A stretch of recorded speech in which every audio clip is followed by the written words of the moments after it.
Does anybody else's brain hurt this week? I know mine does.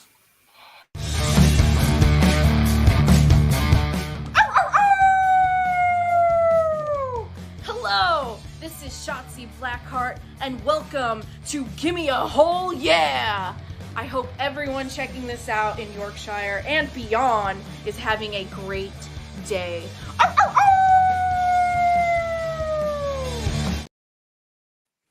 Thanks, Shotzi. Yeah, so I've gone live a little bit earlier than normal tonight. Obviously, SmackDown doesn't begin for about 20-something minutes. Andy's just finished his Iron Claw stream. I sat and watched that. I thought it was fun. Sold it to me, Andy. I'm going to go and see it now. Really looking forward to it. Happy Friday indeed, Reginald. We will get to the comments in a moment.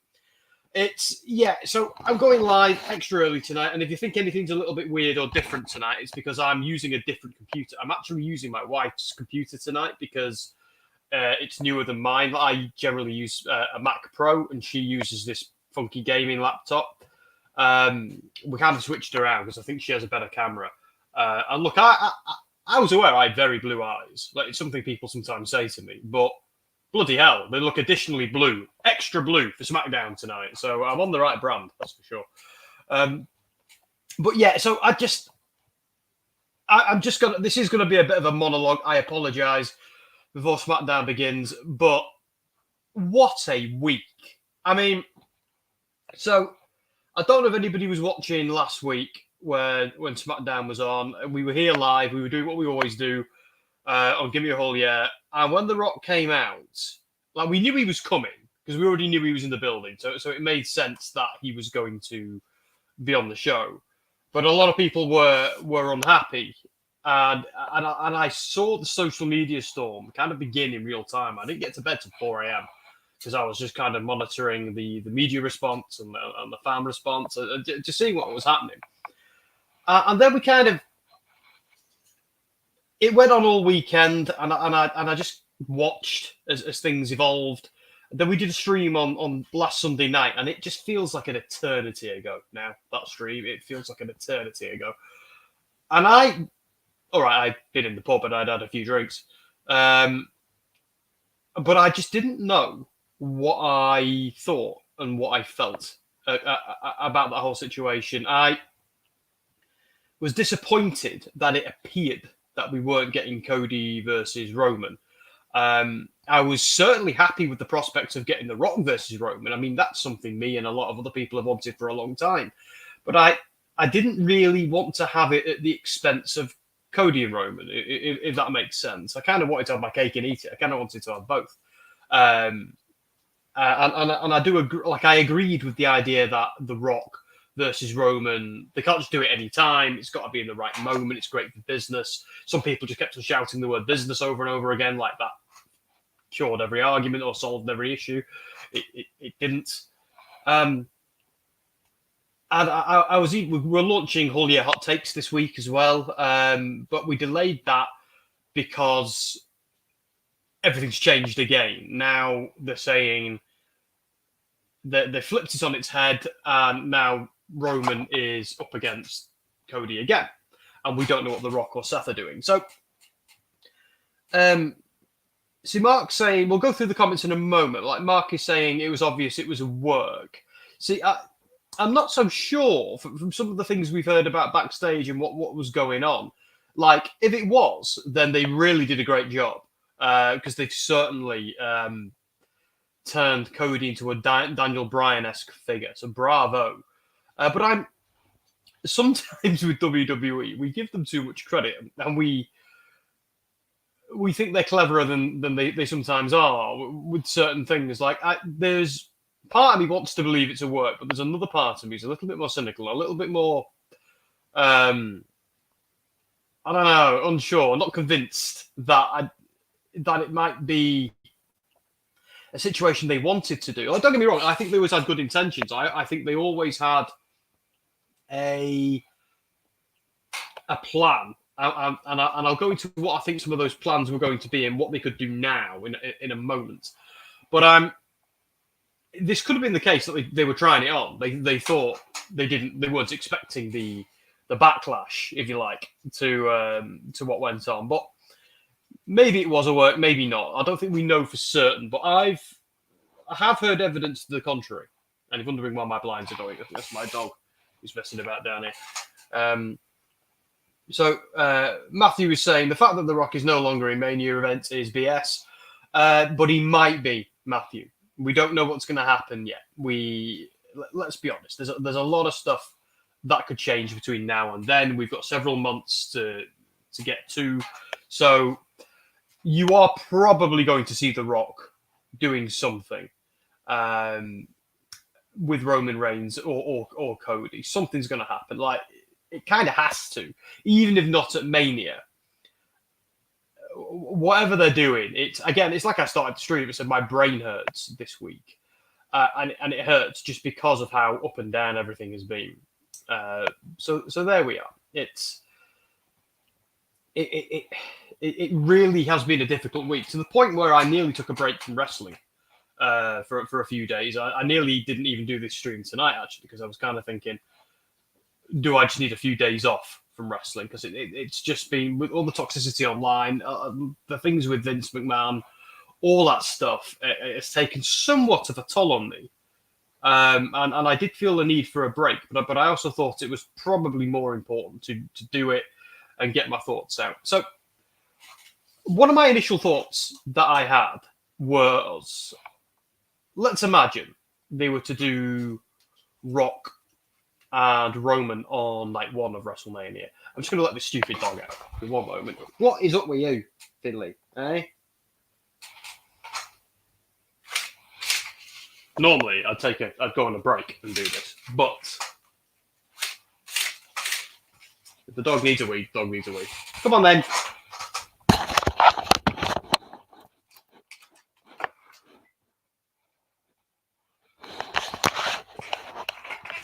I'm going to leave that open for a moment while he does whatever he's got to do. Yeah, so I love the idea of Rock and Roman up against each other on night 1, and Roman winning and kind of, dominating the bloodline. Rock have a good show, but him cheating to win. But my issue with that is it might have been a bit of a formulaic, bog standard Roman Reigns match. The thing that we're all, let's be honest, getting a little bit bored of. Are we not? I know I am. I've enjoyed a lot of them, but they are now feeling a little bit samey, and I am fatigued with Roman's title reign. I really am. But then I liked the idea of, on night 2, Cody and Seth facing off, and Cody winning and becoming the heavyweight champion, with Seth congratulating him afterwards, them two squashing any beef that they once may have had. And then we have a situation where Cody is there with the belt, Roman attacks him, bloodline attack, and Roman says, no, you've stole my moment. I was meant to be in this spot. You pushed me to night 1 because of your Royal Rumble win. I'm winner takes all. Get me a referee. Do you accept? And Cody going, yeah. And then the two of them having one final match. Winner takes all. Cody winning. Miracle in Philly. Guy's got 2 belts. That's how I thought they'd get themselves out of this. I actually thought if it was a swerve, that was going to be the swerve. It wasn't going to happen until Mania. And they were going to have the fans being this aggressive all the way until that. And then they coronate Cody in the biggest possible way. That was my thinking. There were lots of other thoughts flying around, lots of other theories, but I think a lot of those ones have just been kind of crushed by last night. And I'm not against that. I like the idea of Cody Roman. I always did. Now, that was always what I was expecting. So it was kind of interesting for them to then not do it, but now they're doing it again. But I now find myself in a position where I sort of agree with Matthew, and I'm like, well, I kind of want to see Rock and Roman as well. But if they've gone down the heel turn route, and Rock and Roman look like they're now on the same page, then can they even still do that? You know what I mean? I'll be right back, guys. 1 sec. I'll get this dog in and shut that door.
Never work with children or animals. There we go. Right, we are sorted. The dog has done what he needs to do and is now back in the house. Hopefully no more interruptions. I'm hoping at least.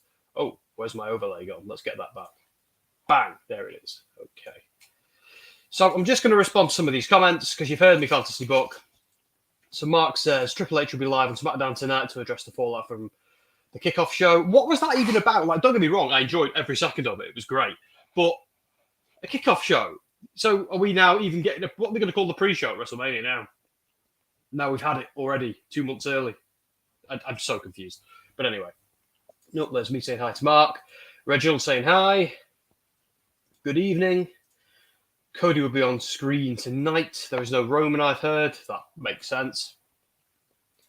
There's a way to obviously work. We've been there. So Tales from the Tombstone, that's a cool name. Will you live stream the show? Nope, because that's not how distribution rights work. This is a watch along, a bit of a watch party. We do it every week. We do it for Raw, SmackDown, and Dynamite, and a lot of pay-per-views as well.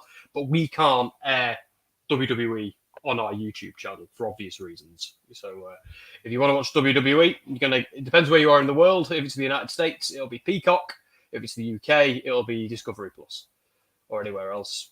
I don't know. And Reginald saying hi to Mark. So, right, we're all caught up on comments. SmackDown is beginning in 11 minutes. See, I don't know if Dan Hargreaves is joining me tonight. He said he might. He was going to cover for me when when I was having a wobble earlier today, but he might need his sleep too, because let's be honest, he's got the harder job covering Monday Night Raw. Not just because it's the worst show, shots fired. I don't mean you, Dan, I mean the brand Raw, not the brand Raw. And then it's 3 hours, isn't it? That guy needs to sit through a lot more wrestling than I do, bless him. So well done, Dan. But so if Dan's here, awesome. If not, that's cool too. So who else we got? Reginald saying, Sam, how are you doing? I'm all right. I've had a difficult week. The WWE stuff has thrown me a little bit. The TNA news threw me a little bit too, but we won't talk about that tonight. But anyway, the WWE stuff, it's been so up and down this week. It's been such like a week ago feels like a month ago already. So I'm really hoping that it's okay to have ups and downs in storytelling, but I do think something went wrong this week, or they underestimated the fans, or something like that. So we will see where it goes. But I am looking forward to Cody versus Roman again. But yeah, I actually now miss the idea of Roman versus Rock. So I'm curious to see how they're going to get there. SmackDown might shed some light on it tonight. I feel like that press conference kickoff thing they did the other night, it just kind of fixed some things, but then threw a lot more into disarray. So if they are doing this on purpose, they are playing some 4D chess. That's all I'm going to say. Mark Bay is saying, calm down, Mush. I don't know who Mush is and if he needs to calm down, but okie dokie. Yeah, SmackDown will begin in 9 minutes. I'm looking forward to it. But I'm not going to lie. I'm still a little bit thrown by it. I'm really, really hoping we can have a week of wrestling where things are a little bit calmer, and they take Mark's advice there. Honestly, let's have a little look at the card and what's going down tonight on SmackDown. So no Roman Reigns. That's fair enough. It's kind of we're used to that these days, aren't we? Let's be honest. Shots fired again. Wow, how many cookies do you want me to accept? Right, there, done. So Triple H will address the fallout from WrestleMania XL kickoff press conference. I'm looking forward to that. We've got a match between WWE. Stop the pop-ups. Jesus. There we go. So we've got British Strong Style, so Pete Dunne and Tyler Bate against Ciampa and Gargano. That could be a banger. I mean, all four of those guys are insanely talented. We've got Bayley talking about a departure from Damage Control. That'll be interesting. That's my favourite storyline happening at the moment in WWE. Got Bianca Belair taking on Mia Yim or Michin in an Elimination Chamber qualifying match. So babyface versus babyface and the two friends. So yeah, I think it'll be a good competitive match, but I can't imagine there's not going to be much in the way of heat to it. No Logan Pauls tonight, apparently, that we can see. No, well, fair enough. I kind of like it when Logan Paul turns up. I think he's, I don't know, there's something, I think he's very entertaining. I don't know much about him in terms of outside of wrestling, but in terms of being a WWE superstar, I think he's born for it, absolutely made for it. So let me know where you all are with this situation, with this Cody Rhodes, Roman Reigns situation. How would you get everybody on the card? What would you do now? How would you book the whole thing? Because people are mentioning, oh, why doesn't Roman face The Rock one night, Cody the other night? That seems pretty obvious to me. My issue with that, though, is Cody can't win to a weakened Roman, because then he'll be a paper champion. He'll be disputed. Roman can just say, well, you took me down when I was already injured or already exhausted. It wasn't much of a win, was it, Cody? So I'm like, if Cody's going to be the proper babyface champion, he can't pick the bones. He's got to do it clean. Now, one idea is if they both do double duty over WrestleMania weekend, then it's not quite as bad. It's not quite the issue it could be. So they could do Seth and Cody that night, that very night on night one. Now, he only gets to pick one champ because of his Royal Rumble win. But this is WWE. They can, like, Big Brother can change the rules whenever Big Brother wants to. So they could just make that match happen anyway and still have Roman face Cody on night 2.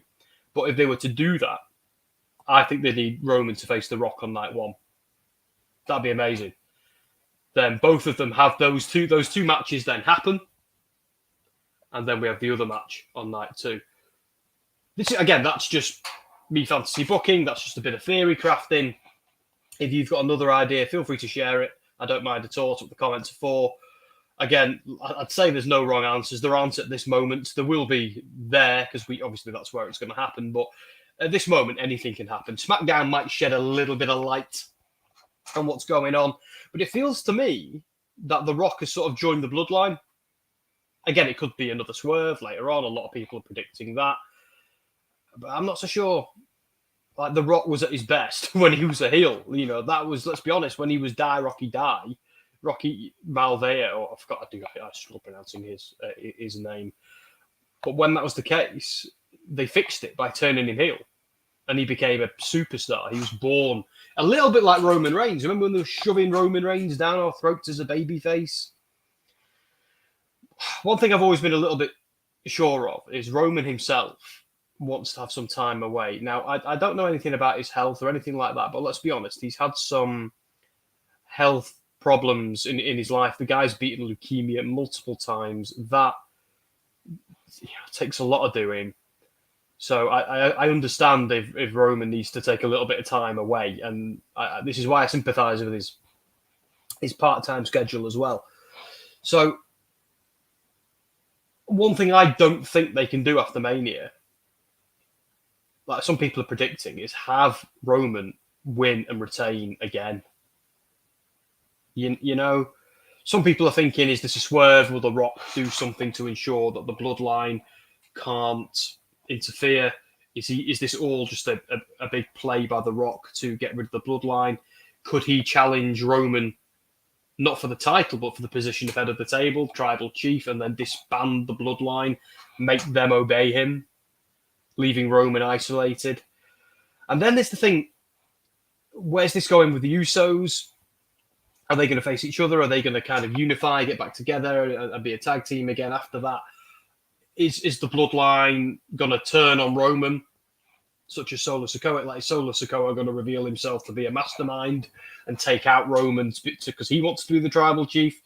Or is Solo going to turn face and attack Roman because he's sick of the abuse?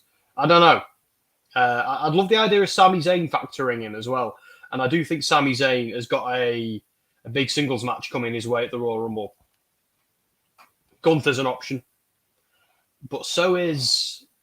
But I don't know. I think LA Knight might be heading towards Gunther, or if LA Knight heading towards Logan Paul. How would you book it? And then there's what about McIntyre? How are they going to throw him into the mix? Because let's be honest, he's a big star at the moment. I do wonder what the original card was going to be before Punk got hurt. Because let's be honest, one of the money matches everybody wanted to see was Punk versus Rollins. You know, I've talked a lot of smack about CM Punk on this channel, only because of I think his reported conduct, just things like that. But even I'm salivating at the prospect of Seth versus Punk because, well, why wouldn't you? Like that'd be amazing. So I'm still hoping we get that down the line. Maybe SummerSlam. Maybe Punk's healthy by SummerSlam. Take a swig of this rock star. 200 milligrams of caffeine. Jeez. It's nearly 1 a.m. in the UK though, so I need all the help I can get on a night like tonight. Those who join me for regular streams will know I kind of hide in my wife's office to do this, but she's at work tonight, so I've kind of got the house to myself, so I can be as loud as I want. So, yes, that's pretty cool. Neighbours can't hear me. Walls are thick, so we're good.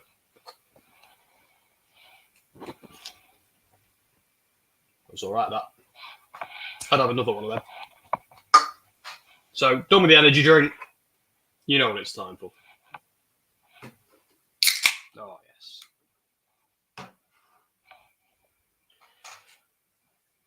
So, yeah. So, how would you book it? Because let's not forget, they can do both. They have 2 nights. They can do whatever the hell they want. And they can have multiple matches on both nights. They can even have one night being about like the women's main events and another being about the men's main events. And like one thing that a few people are predicting as well is a tag match. That just seems obvious to me. Do a tag match with The Rock, maybe. Because I don't know if you remember when he wrestled Cena and they were shouting spots. I think The Rock is going to struggle doing this, certainly on the same level as some of the other guys. A tag match might just allow him to, no disrespect to The Rock, but it might just allow him to kind of do some smoke and mirrors to make sure he can work a match that's a little bit more appropriate to him. Because, you know, the guy's pushing 50.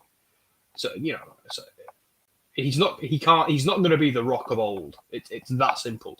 And nor should he be. And no one should have the expectation that he's going to be. So I do reckon a tag match might be more realistic. And also, let's be honest, where The Rock versus Roman Reigns is huge.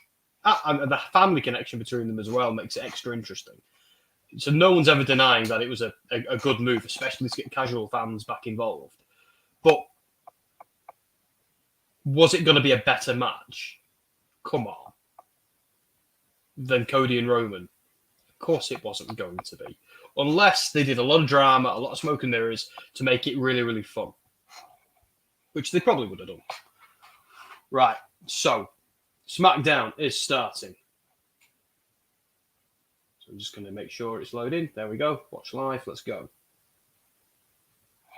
Yeah, using different computers tonight. So tonight is going to be a little bit weird. Hi, Taylor. Well, are we in for a fun evening? Well, I'm not going to lie, mate. It's been a bloody weird week. So I hope so. It's all I've talked about. I've just been a little bit confused by everything this week. It's thrown me for 6. I've had a really, really difficult week with it. Do you know what I feel like this week? I always poke fun at football fans in the UK, or the Americans, you guys might call it soccer, because of how passionate people in the UK get. Like, I've got friends and family members whose entire lives and moods are dependent on how their football team is going.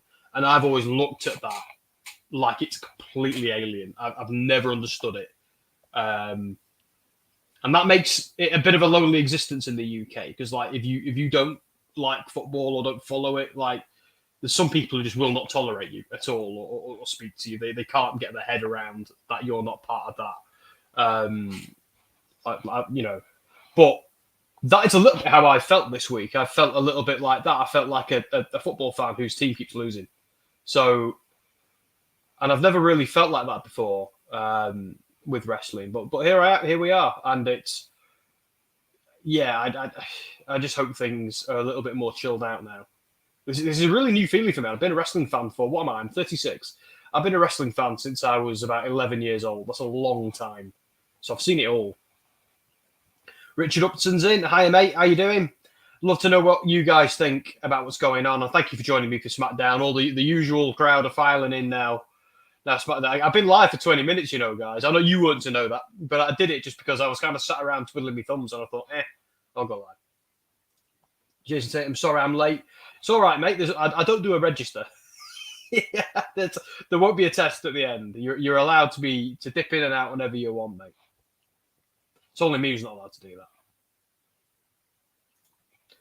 So we're seeing a catch up from last week. It doesn't look like my esteemed colleague Dan is joining me tonight, but that's okay. He's got work to do on Monday and things like that, so that's okay. So they're giving us a bit of a recap. Is all the people say we want Cody? They had no idea it was going to happen that vociferously. I hold to that. Mark LFC, if you're in, there's no way they could have known. At least that it would have been that crazy. You know what I mean? Even I didn't think that Cody was that popular until it all kicked off. I must say though, I love the family tree thing they did. That's awesome. I'd love the background of that. Doing my own at the moment. That's revealing some interesting things.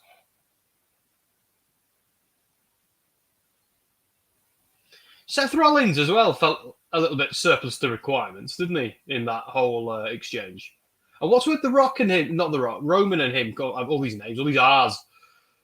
These Seth and Roman referring to each other as big brother, little brother. Is it a Shield throwback, or are they trying to muddy the waters like Dom and I do with the surname Smith? Got some beer.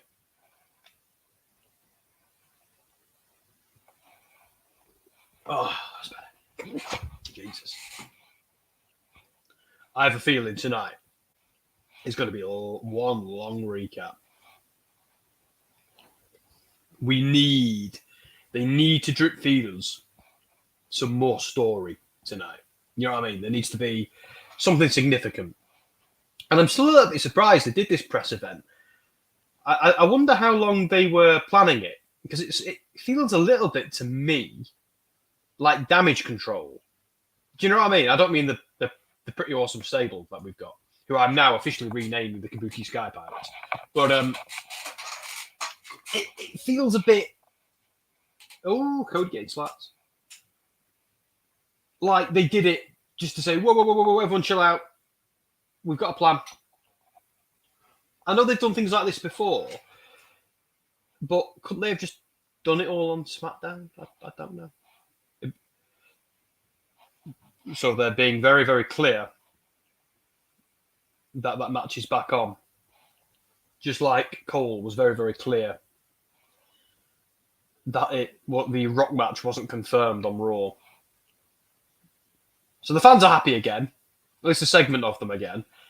I feel like last week, one segment of fans had egg on their face. And this week, another segment of fans has egg on their face. Here's a thing, WWE. Stop throwing egg at fans. How about that? Bloody New Day will be doing it next. Just do a quick one, guys, tonight about votes and stuff. Because I'm on different computers tonight, and we're doing things a little bit differently, there won't be any votes tonight, mainly because I can't log on to our YouTube page on this computer. I'd need to use that computer for it, and that's the computer I'm running the stream with. So tonight, for one night only, there's no votes until I fix that. It was a bit late for me to fix that earlier because the boys will be in bed. So there we go. I think I need Dom or Ant to press a button. But if they're asleep or if they're out partying or whatever it is or jamming, they're not going to be able to do that. So it's all good. We'll do it another time. Let's get some comments. Taylor saying, still expecting a disappointing swerve. I hope we get Cody versus Roman, but I can see something happening. See, the thing is though, mate, I do think you're getting that now. Like, you know me, I've been... Will you be quiet? Hassan, where are you, mate? You're stealing your gimmick. Can't have that. You have to fight to the death now, boys. Yeah. Bloody hell. This is the new match. Taylor versus Hassan. I'm being the instigator. Yeah. I do think you're getting that match. I think it's happening. I don't think they're going to piss around with that again. I really don't. I don't think they dare. But Let's be honest though, Taylor. If it didn't come at the cost of Cody versus Roman 2, would you still want to see The Rock versus Roman Reigns? Because I would. I don't want to get in the way of the other match, but I'm not going to lie to you. I do want to see Roman Reigns versus The Rock. I also want to see Cody versus The Rock.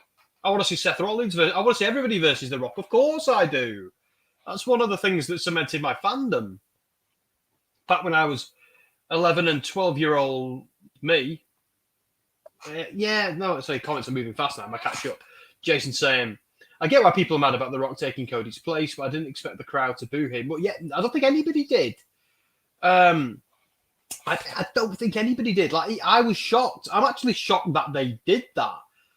I felt the disappointment too, but I always had a bit of faith in the back of my mind. I'd be interested to see how I was on that stream on Sunday.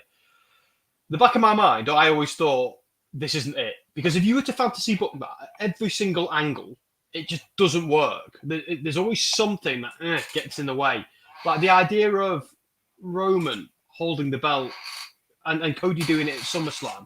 Like, it was disrespectful for Roman to lose that belt anywhere other than WrestleMania. And he certainly can't hold it for another year. Just come on. Me and Ant were talking about it, and I'm just like, no, it can't happen, mate. But at the same time, Ant was right. Last year, I was sat next to him, and he hasn't stopped bloody reminding me for a year. I was sat next to him, and he was the only one of us who called it right about Cody losing.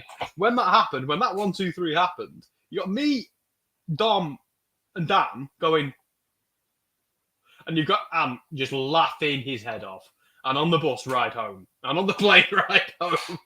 So, I'm never doubting him ever again.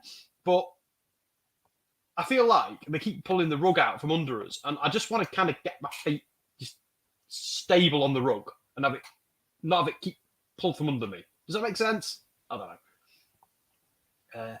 Jason saying triple threat between The Rock, Cody, and Roman. See, I don't think that fixes it, Jason.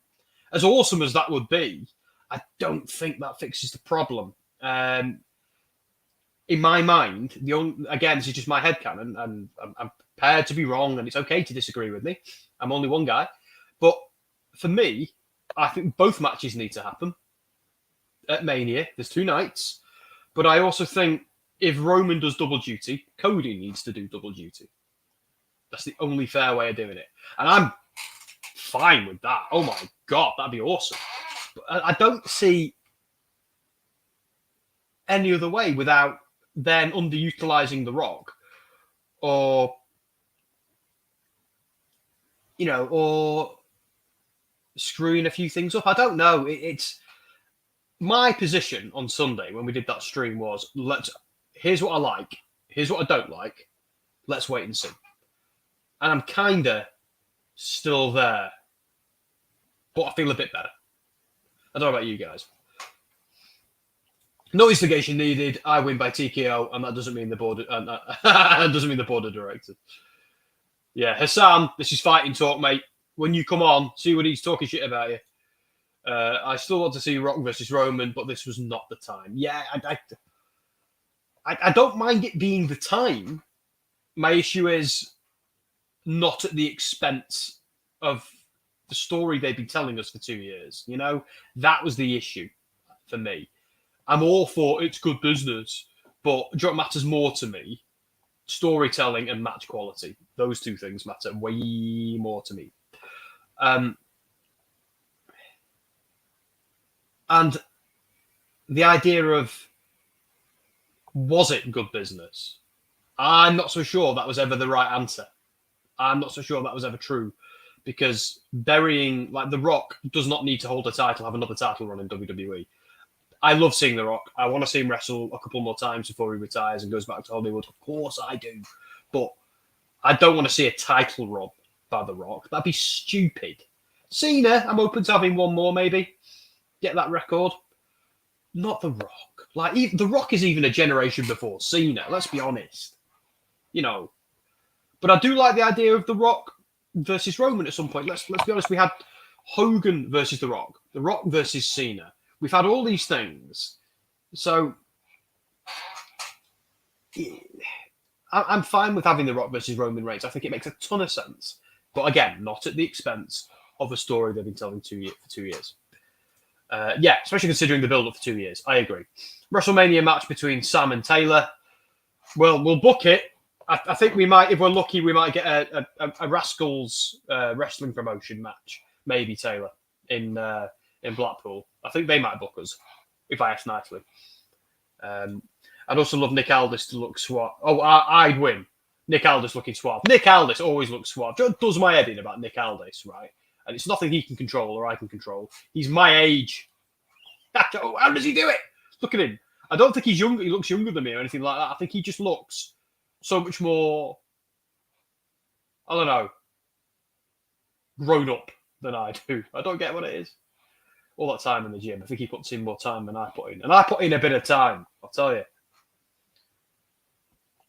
Are we getting Rocky Sucks chance again? I think we'll be getting them all the way till Mania and maybe beyond. Rocky's cutting a promo. Triple H cutting a promo on The Rock. That takes me back. Oh my gosh. Think about it. Think about this. Not every story has a good ending. That's very true in wrestling. You know, the heels do win. But the problem is, Roman Reigns can't hold that belt forever. But if we're referring specifically to the Cody story, I'm going to tell you right now, Cody is going to hold that belt at some point. He's going to. The whole reason they've done the finish the story thing is to do that very thing. Wrestling is all about the adversity. It's all about the babyface eventually winning the war, but the heel wins various battles on the way. But the satisfying thing about wrestling is the good conquering evil eventually. Doesn't always happen, but in this case, it is going to, because if it wasn't, they would have moved on and done something else. They wouldn't keep hitting us over the head with, with this. Norma saying double duty is pretty risky, legitimate injuries happen. Yeah, and that's very true. And that's the counter. That's the only thing that makes me wonder. So I do wonder if they're going to go down the tag team route, because that's a bit safer for everyone. Like a little bit less work to do, less spots to remember. So, and here's McIntyre. Oh, yes. McIntyre is on fire at the moment. I was dead against the McIntyre heel turn because he's I've always thought he's a better babyface because he's always been so good on the mic as a face, where I thought he was a bit one-dimensional when he was a heel last time in the Baron Corbin stable, not stale. Yeah, that too. Oh, God, he's wearing the T-shirt. What a menace. And what's McIntyre going to do at Mania? The Rock versus Seth. And The Rock could win at the Survivor Series with The Rock versus Roman. Yeah. Let's not forget, for me, the most important thing, well, there's two important things for me. I think The Rock versus Roman at Mania makes all the sense in the world. It's a great place to do it. Only issue is we've got the whole Cody thing going on. And I like I said, I don't think Roman Reigns can hold that belt for another year. I don't think he can lose anywhere but Mania, because he deserves to lose at Mania, nowhere else, with that title reign. And I don't think he can hold it past Mania. So that means if he does hold it past Mania, they're going to book him all the way till next Mania, more than likely. And people are too fatigued with Roman's title reign. Like, the matches aren't working. Some of them. You know, and that's what I was saying to Ant actually the other day. Because Ant was like, no, he can still hold it for another year. But I'm feeling like, can they really book more Roman Reigns matches for a whole year? I just don't think they can.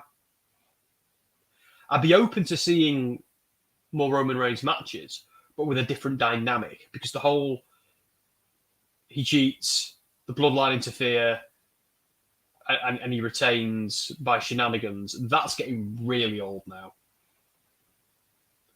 I'd like it if he won clean. Remind us all that he can do it, because we've been watching him win clean for years before he was the champ. Remember all those times he beat Brock and everybody else? I love the fact that they're giving Ivar a chance. See, I'm not going to lie to you, Taylor. I'm really not feeling the Viking Raiders. I loved them in Ring of Honor and New Japan when they were War Machine. But I've never been into this Viking experience, Viking Raiders. War Raiders was a little bit better. But I'm afraid not. AJ Styles versus Drew McIntyre. Now, that's a main event of any pay-per-view, any day of the week. Is AJ back to being a proper babyface again after his little flirtation with darkness? The winner of the Chamber for the men has to be a heel to go up against Seth. That's a good point.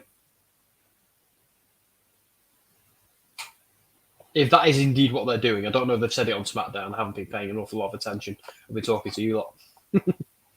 Hassan, I've got news for you, mate. For starters, you need to scroll up and see what Taylor was saying. But secondly, I can't do a vote tonight, Hassan, because I'm on a different computer. So what I've got to do is find a way of logging back into our YouTube page. But because we've got some security stuff on it, it's not letting me do that. I need Dom to do it.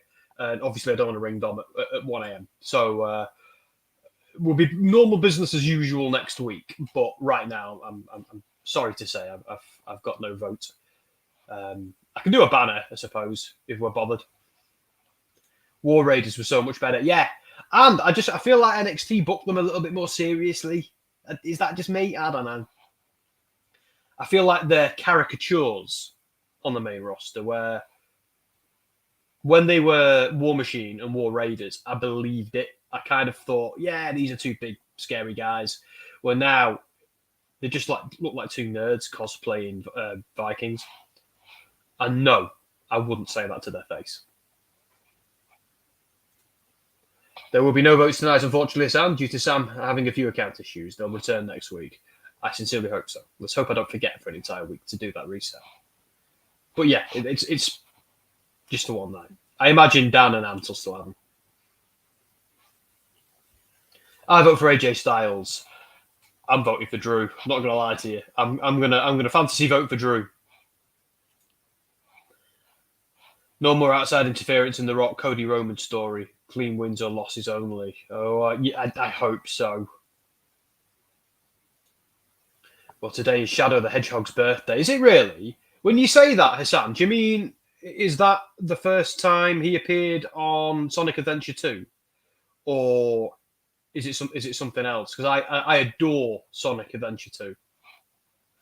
I adore most Sonic games, to be fair, apart from the really, really, really sucky ones. You all know the ones we mean.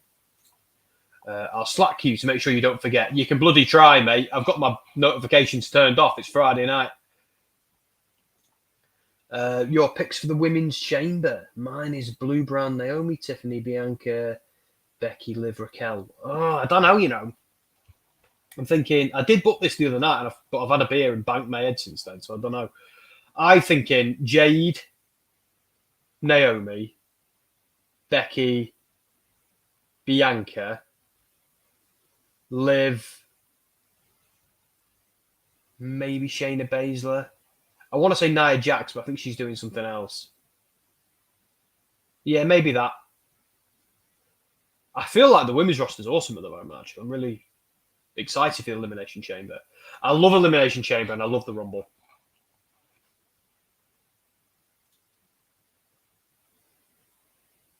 Wait, thinking about this, is it AJ or Drew? Both should be in it, surely. This is mental. That's a good point, actually, yeah. I wonder if one of them will do something else. I mean, for next week, Sam. Right, yeah, fair enough. I'll turn them off then as well. I did get added to the wrestling chat. It's quite popular. See, I had to leave that chat, Taylor. I won't go into why. It's nothing negative against anyone in there. But I had to kind of leave it. I felt like a couple of, I don't know, there was a little bit of tribalism in it. And there were some other reasons. I also needed to cut down the amount of bloody chats I was in on Slack as well and just kind of prioritize the ones I needed, you know, the ones I needed for work. But I am in the sports one, but I've got it muted. I've just said, when you need me, ping me. Because it's like, I'm not going to be interested in anything sport related unless it's wrestling. So there's literally no point So I think I've said to David, ping me when you need me. You know where I am. Nia is already in a match with Rhea. Of course she is at the Chamber. And Tiffany has so much potential. Yeah, you know what? Yeah, Tiffany. I'd forgotten about Tiffany. That moonsault she did on SmackDown last week was insane. Like, I know she's done it on NXT a bunch of times, but she's main roster ready. She's phenomenal. LA Knight, yeah. I can say that loud tonight because Jess isn't here. Yay. Sorry, Jess, if you see that. I'm not saying, yeah, you're not here. I'm saying, yeah, I can be loud. And use your rather splendid computer.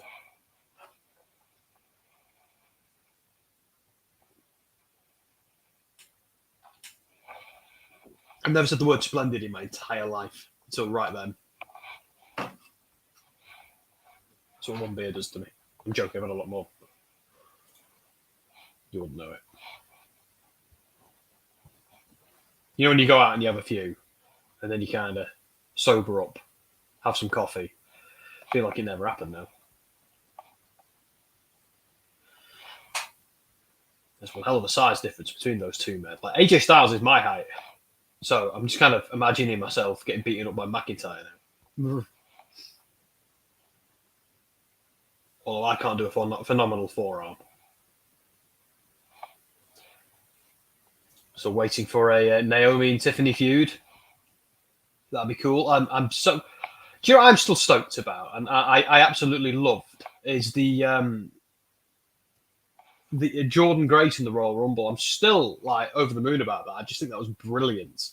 There's some weird news coming out of TNA this week with the departure of Scott D'Amore, and I'm personally quite upset about that because I do feel like a lot of what's really gone well for TNA was because of Scott.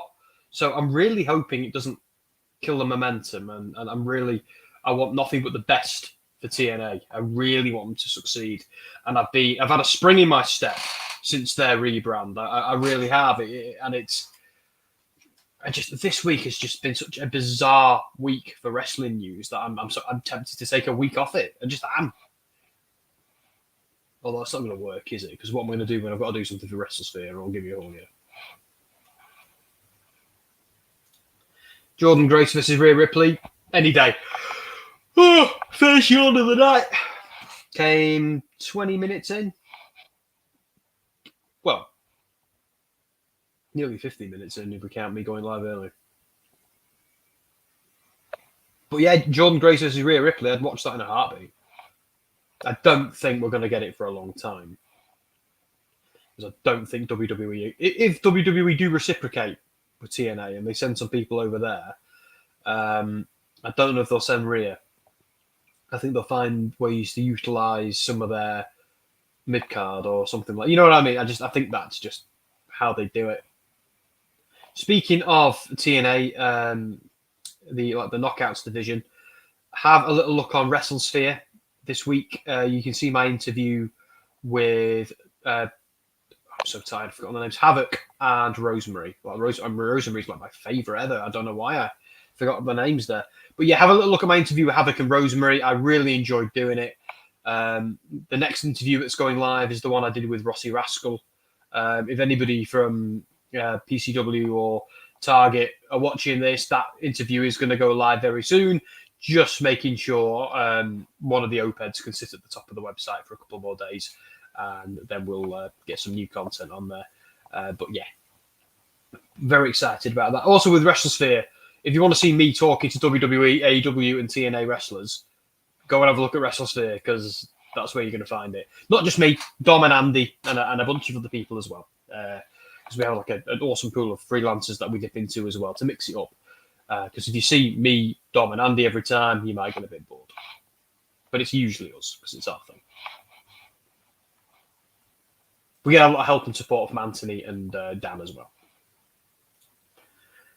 The attire was good, but I think they could have done Jade's gear more memorable. That's a good point. I don't remember what she was wearing. I just remember her. I was expecting a Jade robe. Oh, yeah. I suppose so. I always think it's weird when you see a wrestler wearing their gear in WWE or AEW, and then they go to the other promotion and they then wear it there. like that same gear. I always find that really jarring for some reason. Sorry about this squeaky chair. I need a new chair. So I don't know. Yeah, so I'm feeling better about WWE. I don't know if I am, just without realizing it, a Cody guy. But at the same time, I want to see The Rock versus Roman Reigns. So do I feel better? Yeah, I do feel better. I know I do. So I must care more about Cody and Roman because that's the story. That's it. That's the story I'm invested in. I'm not invested in Rock versus Roman. I want to see it as a curiosity, but I'm not invested in it in the same way I am as the. I think that. Do you know what? I think that just sums up everything, and that's what it comes down to. It's the investment thing, and I think anybody going, "Oh, it should be The Rock." That's the thing you're forgetting. It's the fan investment. There's no investment on the other side. That is a factor that has to be taken into account that a lot of people were ignoring. Will you ever talk to Jordan Grace? I think I have before. There's a lot of them on there. But if not, I imagine so at some point, yeah, because there's not many people on the roster, particularly the TNA roster, that I haven't spoken to yet. Although I don't do every single one. Dom sometimes does a few, or we get Andy to do a few as well. Like watch Andy's one with Sami Callihan. That's absolutely hilarious, especially the beginning. But yeah, there's a few. Like Andy did Ilya Dragunov from NXT as well. That was one of our really big hitters because Dragunov was hot as hell at the time. Well, he still is. Misfit, how we doing? He says, "What a difference a week makes." I know. Where are you? I want to know where you are with this because I've been talking about this since it began. I'm feeling a bit better. And I'm sorry if the guys who've been here a while are hearing me repeat myself. I'm kind of happy they've fixed the thing that was broke. But at the same time, I also want to see Rock versus Roman more than I thought. But I don't want to see it at the expense of Rock versus Cody. I love it. It's the right call. Was it the call all along? Or, as Mark suspects, that this was all just one big work to turn Cody into Daniel Bryan? Or did they make a call, think, oh hell, oh crap, what have we done? And then reverse it? Because I'm just not sure. I'm just not so sure. Because the evidence coming from backstage suggests no, it wasn't a work at all. They messed up. But so are we giving WWE too much credit? Are we not giving them enough credit? You see what I'm saying? Like from what I'm hearing, it was a cock up. But that could easily be part of the work. You see what I'm saying? So it's because they have done that before. Look, Drew McIntyre and Jordan Grace have the same muscles and abs. I think Jordan Grace would kick his ass, personally. No, it was not. They shot themselves into a work. You might be right. It's really it's really hard to know for certain because that's what they're saying themselves as well, which is really, really funny.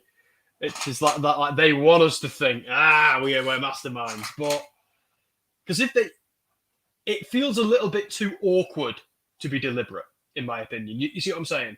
I feel like they wouldn't have. I feel like they were set on that course last week, but it was quite a. They weren't quite expecting the backlash. See what I did there? That is honestly what I think. I agree with you. I do think this wasn't a work. Sorry, Mark, if you're still in, mate. I'm just not sure. I can't prove it either way because anyone I talk to will tell me, "Oh yeah. Of course it was. We were trying to do this. We're doing this for Cody, man." Were you? Did somebody backstage swing his Samoan you-know-what around and someone who's the boss now or one of the bosses, I don't know, who went to school with the other boss? Come on. I would pay thousands for Jordan Grace to come to WWE and face prime NXT Shayna Baszler. Do you know what, mate? I'd like as fun as that would be. And look, I think Jordan Grace would be excellent wherever she is. But I do think right now TNA is the place. I think she is Mrs. TNA, and I want to see her be more of that. And I think like some wrestlers are perfect for TNA. Like the day might come where WWE and AEW might be a good fit, but right now it's perfect. Don't change a thing. That's what I think. They made Seth look like a geek. Yeah, and that's what I'm saying. It's what do they do now with him? Because obviously Punk's injured. I do like how they're utilising Punk on the mic. I think that's absolutely the right call. I'm way more interested in Punk on the mic than I am in Punk in the ring. That is a sad thing for a man to admit, but it's true. It just is. Doesn't mean I think he's bad. He's doing bad matches, but dude's getting a lot of injuries. You know, was he out of the game too long? I don't know. Bloody hell. Low flying AJ. Wasn't expecting to get Hollywood Rock back. I mean, is anybody else loving that? Just The Rock being The Rock again. Jason saying, I want Ray back. All in good time, mate. I think he's still having a rest. Very awkward when Rock walked out to less than a huge pop from the crowd. Yeah, I worry a little bit as he damaged his legacy and turning him heel is the only thing they can do. Like, I remember when they turned Roman Reigns heel and we all just breathed a collective sigh of relief. Do you remember that? There's a few others. Do you remember? Yeah, that was what I was going to say. Rollins. So I forgot what I was going to say then. Rollins. They once had to turn him heel because he was making such a prat of himself on social media. And so that was the right time. But now, obviously, Seth needs to be a face again. Misfit is saying, depends if Grace sticks around with what happened to Scott D'Amore. Yes. Word is she was one of the people who wasn't especially happy about that. But I do think they'll steady the ship there. But yeah, I've got to be careful, Misfit, what I say about that information with me having such a good relationship with TNA. I don't want to offend anybody, and I don't really want to say my opinion on stream either. All I'm going to say is I just hope everything kind of settles down and everybody sticks around as well. I've got a lot of love for Scott D'Amore. I think he's done a lot of good work, but at the same time, who knows what vision they've got going forward? Who knows what else is going on? So I don't want to badmouth anybody or anything like that. I just hope all the momentum TNA has right now continues, because it's been a really cool time to be a TNA fan again. It just has been. Also, I dig the power struggle between Triple H and The Rock. Yes, like if like making that into a storyline is fire.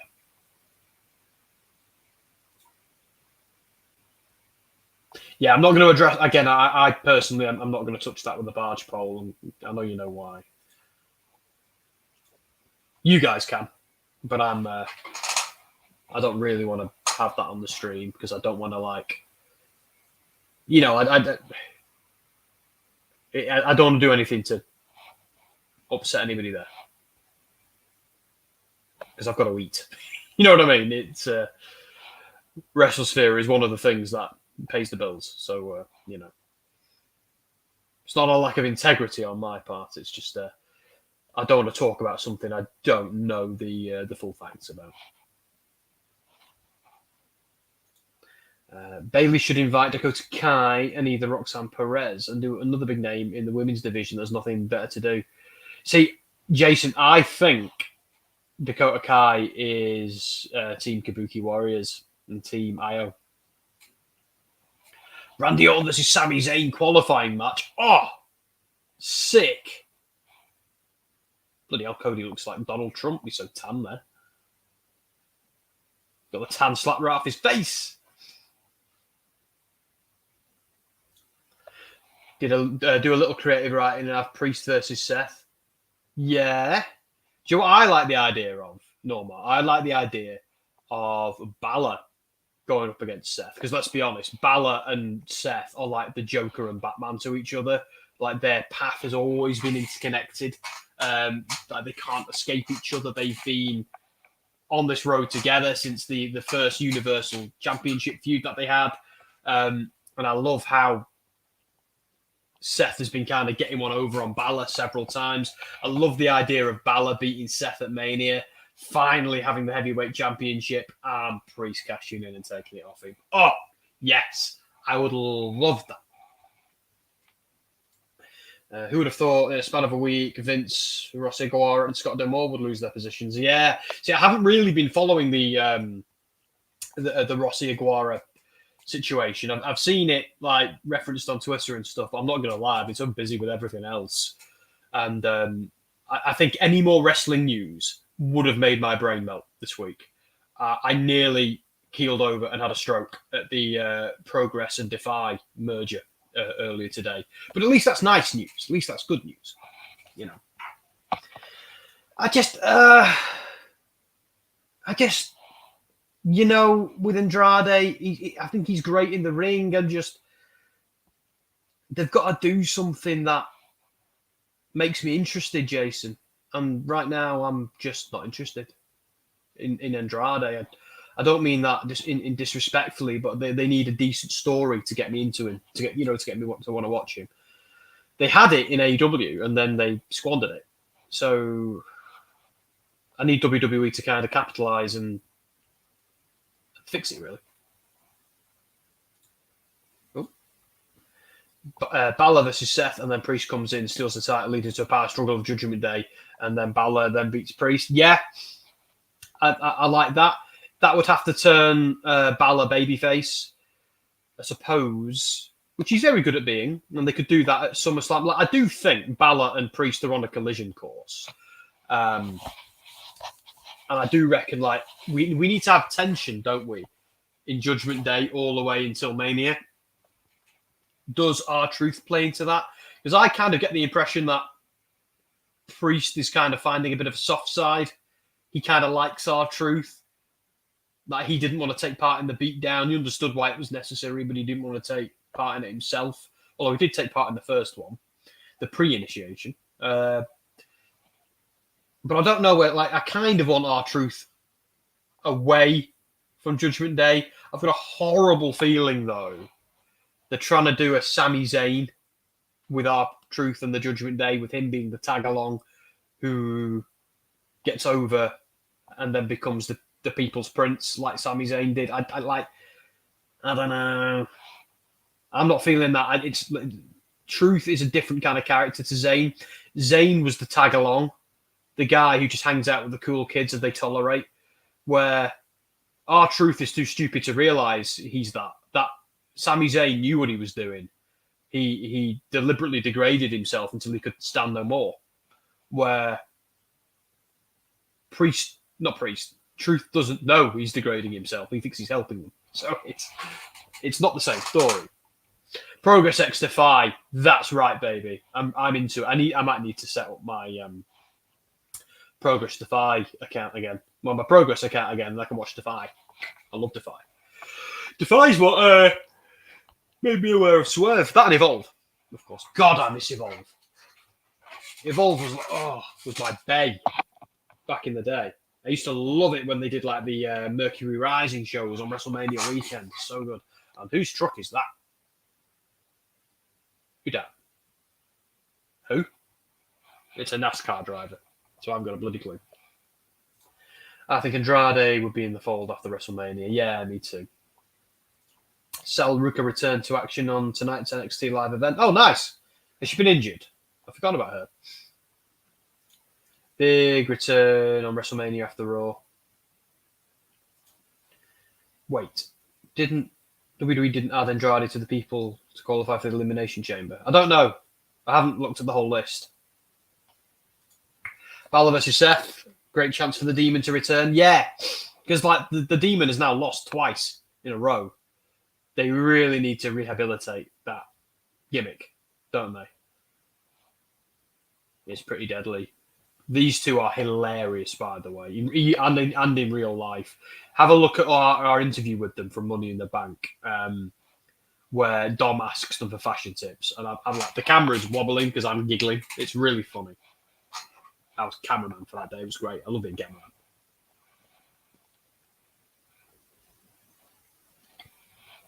You just get to be silent. Sorry, bloody hell, choking on my beer. Yeah, you just get to be silent and follow the stars around. It's great. I have to go, but fill me in on the details when I come back, please. Of course, Jason, we shall do that. Undertaker is doing his whole damn entrance at the Saudi field game. Is wild. Yeah, I heard that too. Apparently, Cristiano Ronaldo was a bit starstruck because he's a big wrestling fan. That's pretty cool. Oh. Misfit sending me stuff on Twitter. Sal Ruka was out with a torn ACL. Oof, nasty. Have you ever torn your ACL, by the way? It's a... Anyway. I said the field of chamber lads. Cool. I'll have a look in a bit. Would love to see Truth have a Bailey moment where he actually knows that he's being played for the fool by Judgment Day. Yeah! Like a moment of lucidity where he actually gets serious for a moment and is like, look, I know this, that. It doesn't make you think, if you do that, though, Truth, maybe don't hang out with the bad guys? Or is this all just a big ploy to get ahead? I don't know. Is he playing them?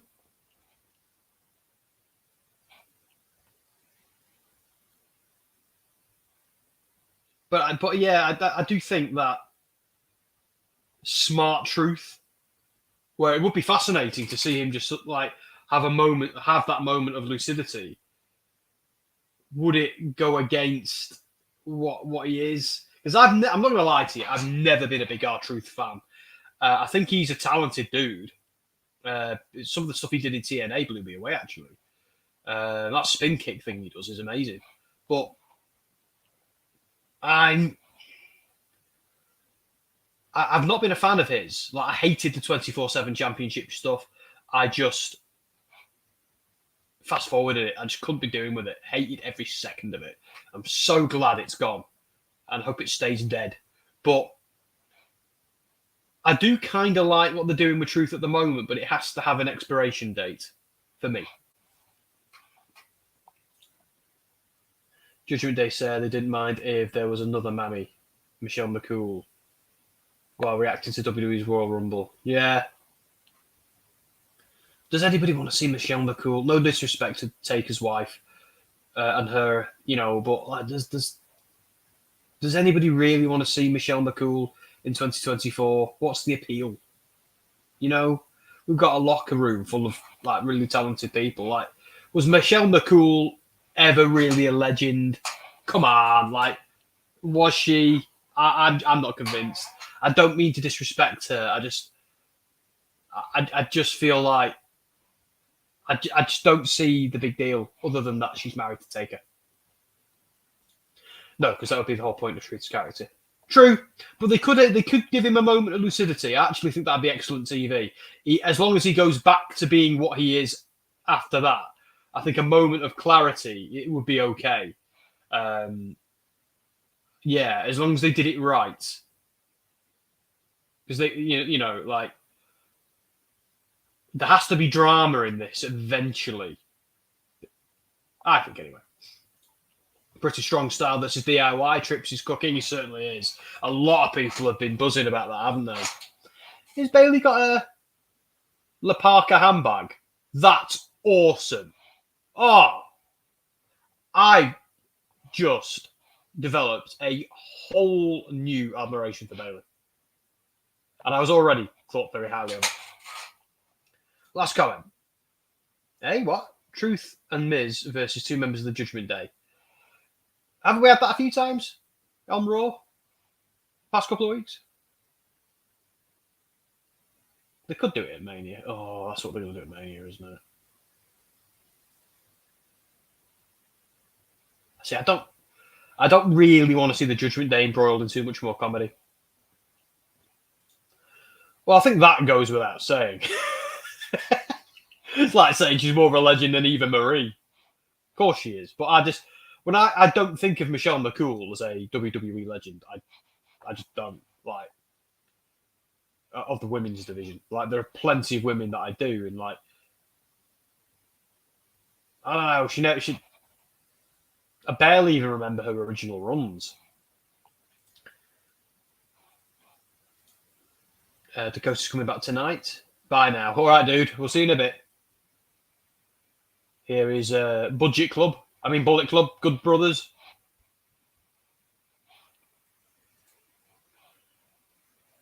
Bailey supposedly gonna have a backup. I've jokingly said it's CM Punk. Oh yeah, we ain't seen him for a bit. Although it'd be great to see CM Punk cut some promos while he's injured, like come out and like still be involved in TV somewhat. I would like that if he can. Stick him on commentary for a bit. Oh, do that. Oh, just fix the commentary problem for them, didn't I? I kind of like... Look, and I know I've criticised him for doing this, but I did sort of like him leaning into the... Just punched him in the face thing that he kept on doing at the kickoff show that wasn't a kickoff show, which now means what are they going to call the real kickoff show? Kickoff show. Seriously, what are they going to do for the pre-show for Mania? We've already had the WrestleMania kickoff show 2 months early. Are we just going to have another? I hope so. Face versus face, Michin Bianca. Exactly, no heat. Like, I know this is a sports-based match. It's a qualifier for the Chamber, and I like that. I love it when they do qualifiers. It just makes it feel a bit more legit. So, and if you're ever going to do babyface versus babyface, this is where you should do it. That's what I love about AEW's recent tournaments. I enjoyed it because we got to see some heel versus heel, some baby faces versus baby faces. We got to see some matches that we haven't seen before, but that there wasn't necessarily any storyline to. But we got to see two vicious buggers go up against each other, and I really liked that. I totally agree with the babyface heel dynamic. I'm right behind it. I sometimes think without it, things can get a bit awkward, but tournaments are the perfect time to not do it. You know what I mean? I like that. So yeah, that's the best time to do that, I think, because tournament, it gives you a reason to do it other than they're feuding. Mania, Judgment Day versus R-Truth and Miz. Oh, Taylor, no, I don't. Is that what they're doing? Do you think? Is that what the people want? I'm not so sure it's what I want. Mate, I say get him on commentary right now. And this is me. This is Captain criticising, saying that. Get the guy on commentary right now. At Mania. So, WrestleMania XL post-kickoff. Is that what they're going to call it? Oh, that's shite. Why didn't they just call it, like, something else? Like, I don't know, live confrontation or some crap. Why did they have to use the term kickoff show? Why do WWE have to always get in their own way? AEW as well. Both bloody guilty of it. You said it. That was the kickoff. The other will be the pre-show. Oh, they're the same thing. Isn't pre-show just colloquial? Isn't it just what everybody else says? Where WWE choose to say kickoff, you know? They did AJ and Drew earlier. They are heels. Is AJ a heel, though? Is he? Like, to be fair, though, I said this about Drew for weeks and weeks and weeks, and now he so clearly is. But I'm like, yeah, they've certainly solidified it now with McIntyre. Where even McIntyre's still right. Everything he says is correct. It's like when Kevin Owens was a heel, but everything he said was true. It's like they're doing that again. Like McIntyre, I'm on McIntyre's side. He's right. Everything he says is right. He's a bit of a dick to say what he's saying about Punk, but like his his reason for being aggressive and selfish right now, and maybe a little bit delusional, is warranted. The guy's been absolutely screwed over time and time and time again. I'd be kicking the crap out of everybody if I was Drew McIntyre. I was his size. I vote for Bianca Belair. Yeah, me too, mate. I think that's a shoo-in. Ray's still feuding with Santos Escobar. Yes, indeed he is. Oh, no, that's what I'm calling it. Oh, I see. Okay. God, because if they did. I think I'm just going to treat that as a press conference and, well, whatever they call the pre-show, they'll call the pre-show. By the way, do you want my ginger beer? I'm all right, mate, because I've got a pint can of lager here. But thank you for the offer.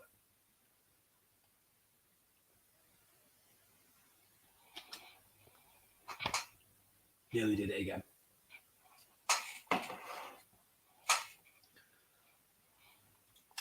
Drew's a justified heel. Yes, and I actually think they're the best type of heels. I love it when bad guys are sympathetic. I think they're the best type of bad guys because good guys gone bad. It's why I love Marvel comics because apart from a few, most of the supervillains in Marvel comics are sympathetic to a point, particularly the Spider-Man villains. A lot of them are good guys gone bad. And I think that's a great way of doing it. And it's but Harvey Dent in The Dark Knight summed it up really. You know, you live long enough to see yourself become the villain. And I do think that's just such good writing, and it's so true. And wrestling is very easy to lean into that. What I don't like about the heel and face dynamic is when they become, shucks, the perfect good guys to within a couple of months being dastardly mustache twirling super villains. I like people like Kevin Owens who are kind of consistent in their character. I think once you've tried to pull your colleague's eye out on live TV, there's not a huge amount of coming back from that you can do. You can cut as many earnest promos in the ring and thank the fans and as you like. You're still the guy who ripped out Rey Mysterio's eye. You know what I mean? That's what I struggle with. I think there should be levels to being a heel and a face. But there's nothing more I like in wrestling than a babyface turn. When a bad guy sees the light or does something honourable. I love, like, Samoa Joe's another one. Samoa Joe is great because he's always consistent. When he's a babyface or a heel, he's still Joe. And he does not care what you think. And for him, it's about winning championships and getting paid. But he'll do the right thing when the chips are down. And I love the idea, like when Roman Reigns was, that stupid storyline they had when Roman Reigns was getting run over in the car park, but he was feuding with Samoa Joe. And Joe was actually the person who, even though he was looking for Roman to come beat him up, saw him get run over or nearly run over. And he was the one who sought help for Roman Reigns. Because whoever was doing this, was it Eric Rowan in the end? I don't know. Whoever was doing this was so dastardly that even the heels didn't approve. It was, I don't know. I just thought it was only good storytelling for Joe. Do you still think they'll be doing Rey versus Santos by the time Mania strikes? I think they sort of have to at this point because they haven't really done anything between him and Dominic, have they? And if they were going to do anything between him and Dominic, they'd have to start doing it now. Well, let's be honest, Dominic and Rey will have to go again at some point. But I do wonder if we're getting another year until they meet again. And I'll be right back, guys. Just a quick break for a moment.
I'm back. And I've lost my brand again. Damn. Hang on.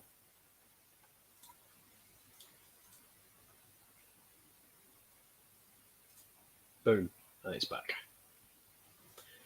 God, you guys are moving. Santos took Ray out in storyline. So, yes, they are. Good.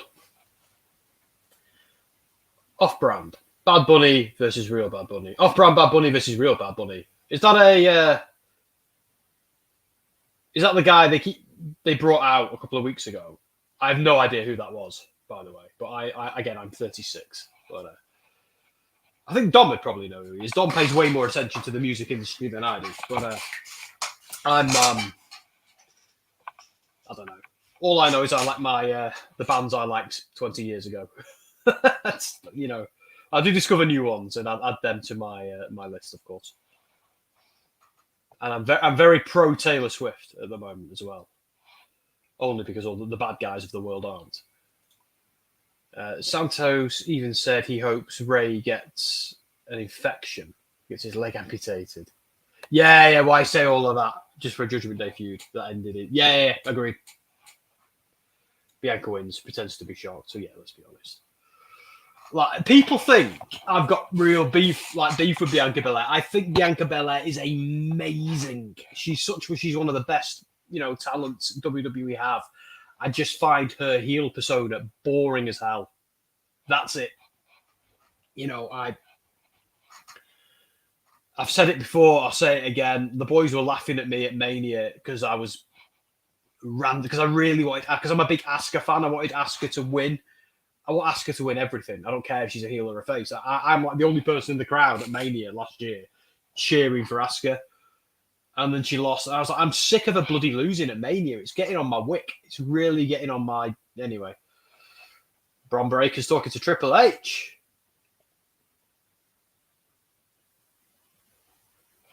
This guy will be main eventing Mania in a few years, won't he?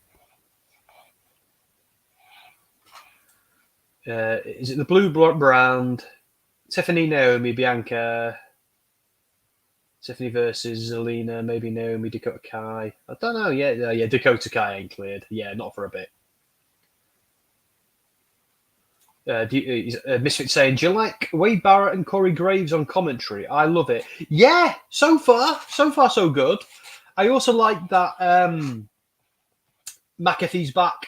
I don't like everything about McAfee, but I very much enjoy him in WWE. I think he brings a certain energy to it and a casualness to it that the others don't do. The others can just be talking heads sometimes. I've always thought Corey Graves is good. I don't think I'd want to go out for a drink with him, but I do. I think he might be the best heel commentator in the game at the moment. I kind of wish AEW had more heel comment. Or Nigel McGuinness is very good. I don't quite understand the clam digger comment with Daniel Bryan. Someone might need to explain that to me. I hope it's safe for work. But yeah, part of me wants Mauro Ranallo to come back, but I don't know where the hell they put him. And I'd love to see more of Jeremy Borash. I miss Jeremy Borash's commentary. I don't even care where. But I do like Wade Barrett. Like, he's from the same town I'm from. So it's nice to hear someone with the same accent as me on WWE commentary. That's pretty crazy. So Blackpool. So me, William Regal from Blackpool. Who else? He was called Bram in WWE. He's Tom Latimer in NWA at the moment. He's another Blackpool guy. Big wrestling town, Blackpool. A lot of heritage. Any Americans in the audience? It's where NXT UK had a lot of their early shows. Blackpool Tower, I believe it was. Big wrestling town. It's not quite on the level of Chicago or anywhere like that, but it's a lot of wrestling heritage there. And I might have some news about it in the coming weeks. So watch this space, as I've heard something very interesting. It's more of a bigger deal for the UK people, but I have heard something very interesting. But I can't say anything yet. A wrestler has trusted me with a little piece of information, and I now don't know what to do with it. Apart from keep it to myself. Dakota can be cleared any day now, she said. Oh, good. Yeah, but is an Elimination Chamber match the safest thing for her to be doing when she's just been cleared? I'm not so sure. I'm allowed to stay now. Wow, what's happening, Jason? Tell us what's going on with your ginger beer. Are we getting Triple H as an on-screen character too? Oh, I hope so. I know a lot of people got sick of it, but I really enjoyed the whole authority story. I just think it was great. I miss it. Here's Bayley. I think Bayley's fantastic. Would you be open to her bringing back a hugger character? Or has that ship sailed for you? Because I'm not sure. Or do they do something new with elements of heel her and hugger her? Do they kind of find a amalgamation of the two? Kind of like we found an amalgamation of Undertaker's Dead Man and Biker Taker personas with this new Metallica Undertaker that we got, which for the first time made any semblance of Biker Taker cool. Oh, this beer, it's just not going down.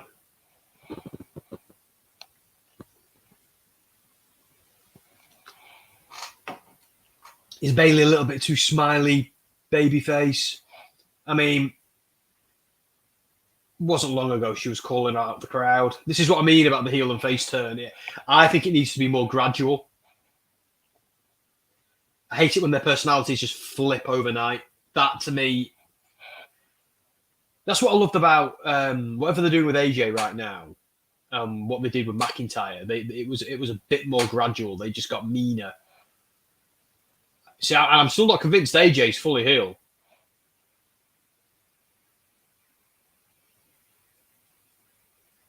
At least not on the level of people like Roman Reigns and stuff like that. Bayley being a face now, I love it. See, what? Yeah, but how do you feel though, Misfit? Because I know, and I agree, I wanted it too. But how do you feel about Io being the bad guy in this story? Because if you think back to Money in the Bank, I thought this was going another way. I really did. I honestly thought that Bayley and her cronies would get annoyed with Io holding the belt, and Bayley would get jealous and eventually turn on her. But no, it's gone the other way, which is the Carmelo Hayes Trick Williams thing as well. Oh, here's Dakota. Holy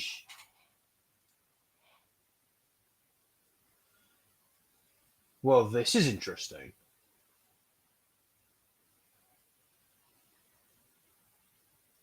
I agree. I do think that would have been a good story, though. This is what I mean about giving WWE too much credit. Like, you know, when you'll remember me saying after Money in the Bank, where she figuratively and literally climbed over Bayley to get to the briefcase. Like, the symbolism, the metaphor in that was almost brilliant and would have made excellent visual aid for the heel explaining why they turned later. Like, this is what you did to me. You literally climbed over me and you... See, I honestly thought WWE were being clever with that and they were laying that in as an explanation later on. I thought, ooh, that's good storytelling. And then, no, they never did it. So I was like, you literally had to climb over her and you never thought of the symbolism might be something that... Okay. This is what I mean about not thinking anything, like everything was a work. I don't know if I'm prepared to lean into give them that much credit.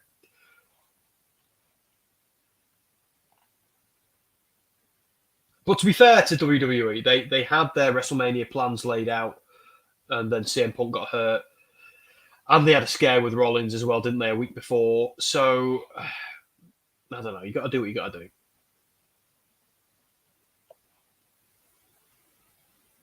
This is interesting. Is Dakota...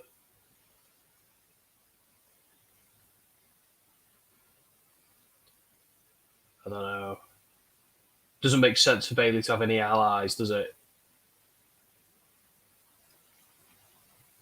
because I do like Dakota as the mouthpiece.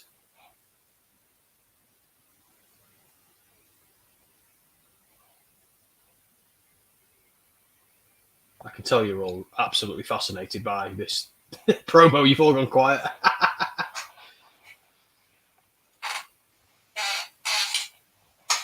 I'm so sorry about this bloody chair. I've got another, but it's a massive gaming massage chair. And I've no idea how I'm even going to get it out of my office. Because I do these streams in Jess's office, not mine, because the internet's better.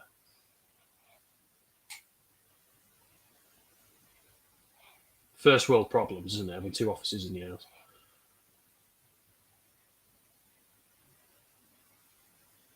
But yeah, I ain't getting that chair down the stairs. It's on the third floor, so it's like there's no bloody way I'm getting that. I say second floor in the UK. Because the first floor is the first staircase here. We call it something different. Oh no, Dakota, you bitch! What's she gonna do? Oh no! Oh no! Dakota's attacking the Kabuki Sky Pirates. Right, now surely Damage Control is dead now. There is no Damage Control anymore. There's Bayley and Dakota and the Kabuki Sky Pirates. Can we make Kabuki Sky Pirates official, please?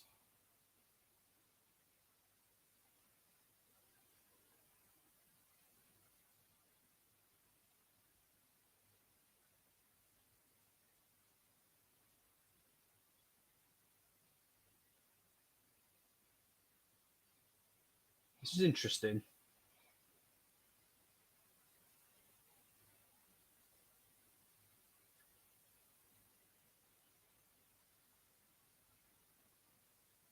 Are these two on the same page? My God, look at the size difference between Kayla Braxton and Randy Orton.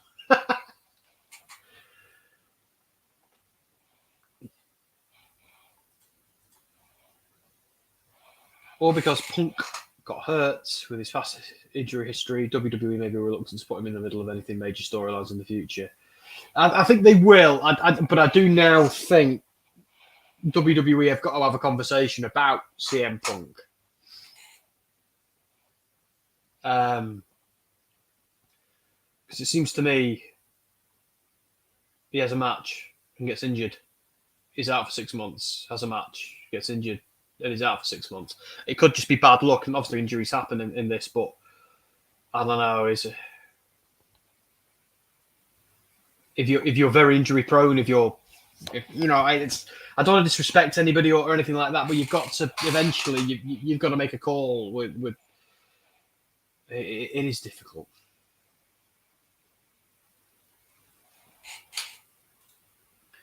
Wait, Kota and Bayley are on the same page. Looks like it. I've always thought they'd be a good tag team, a good babyface tag team.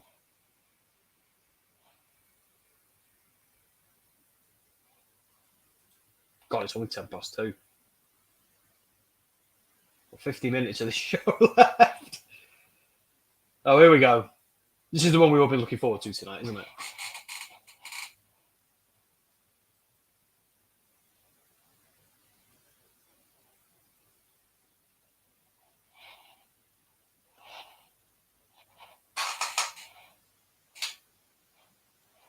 Yeah, I've always thought there's a similarity.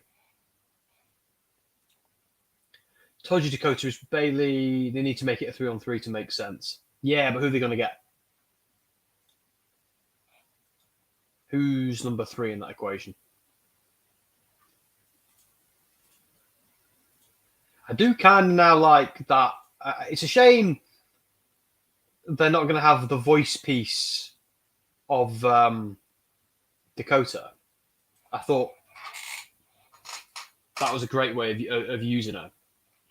But if she's no longer injured,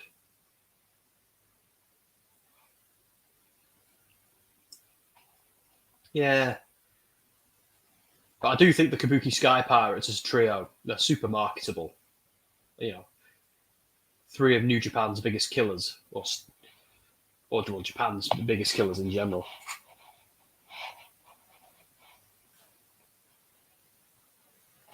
Give me Team Kick. Remind me, what was Team Kick? Because I remember they talked about it a lot. Was it just a tag team? Because they said she's the leader of Team Kick, and I was never exactly sure what Team Kick was.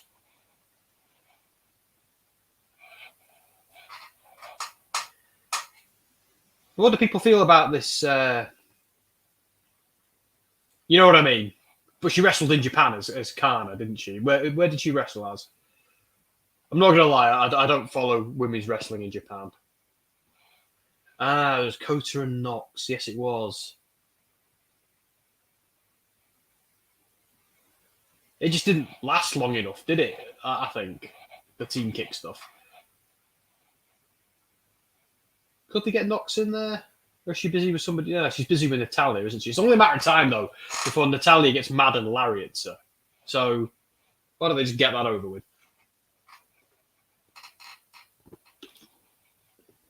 I see. Okay. It's like I said, I'd love to follow more international wrestling, more women's wrestling, more indies, but it's Jesus. You know when you feel like your time isn't your own. That's becoming increasingly my thing. That's why holidays mean so much to me, or vacations mean so much to me these days, because I could just turn off. No. So I was responding to a commercial where a dog was staying in a hotel with his owner. It was a really good ad. Tegan and Natalia should be moved to SmackDown. Dakota is the one women's wrestler who didn't get the NXT title. Oh, yeah. She never seemed like she was always a... They turned her heel, didn't they? And she was quite scary when they turned her heel. And they've just turned her face again right now.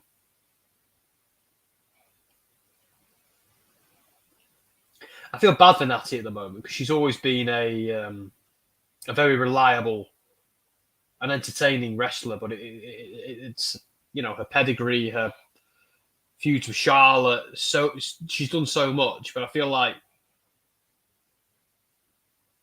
I've seen the story where she betrays the babyface she's tagging with. I've seen or I don't know, what can they do with her now?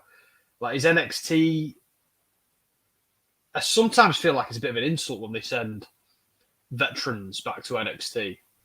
Like, yeah, there's a lot they can teach the young generation, but they've got to be so careful that they're not sending them there because they think they need any form of education.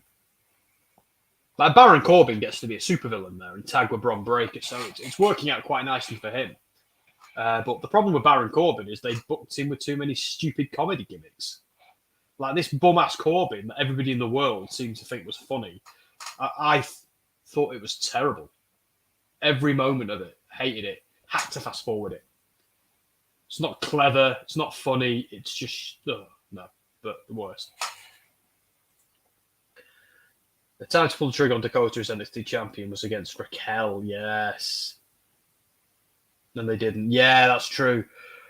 But I never thought Dakota was a believable warrior. Especially up against Raquel. You know what I mean? Like, Raquel would pick her up and rip her in half. I know size isn't everything, particularly not in wrestling, where, size is completely kayfabe because the smaller person always has the speed advantage in wrestling, but not necessarily in real life. But I still think, I don't know, that one never sat right with me. Oh, B-Fab.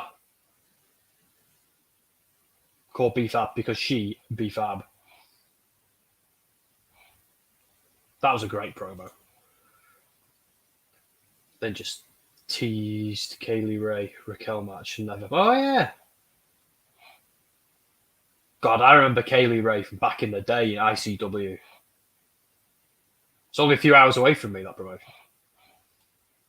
Gotta go now. Bye. Sorry, do I have to say sorry? Come and go as you please. This is not a mandatory meeting. We appreciate everyone being here, though. That's for damn sure. DIY.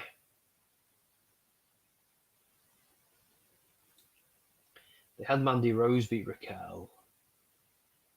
So Mandy was believable. Well, yeah, that's a very good point. Dakota's far more believable than Mandy.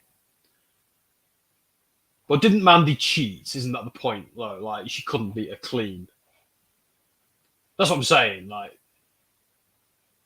they'd need the heel face dynamic for the heel to weasel their way out of it.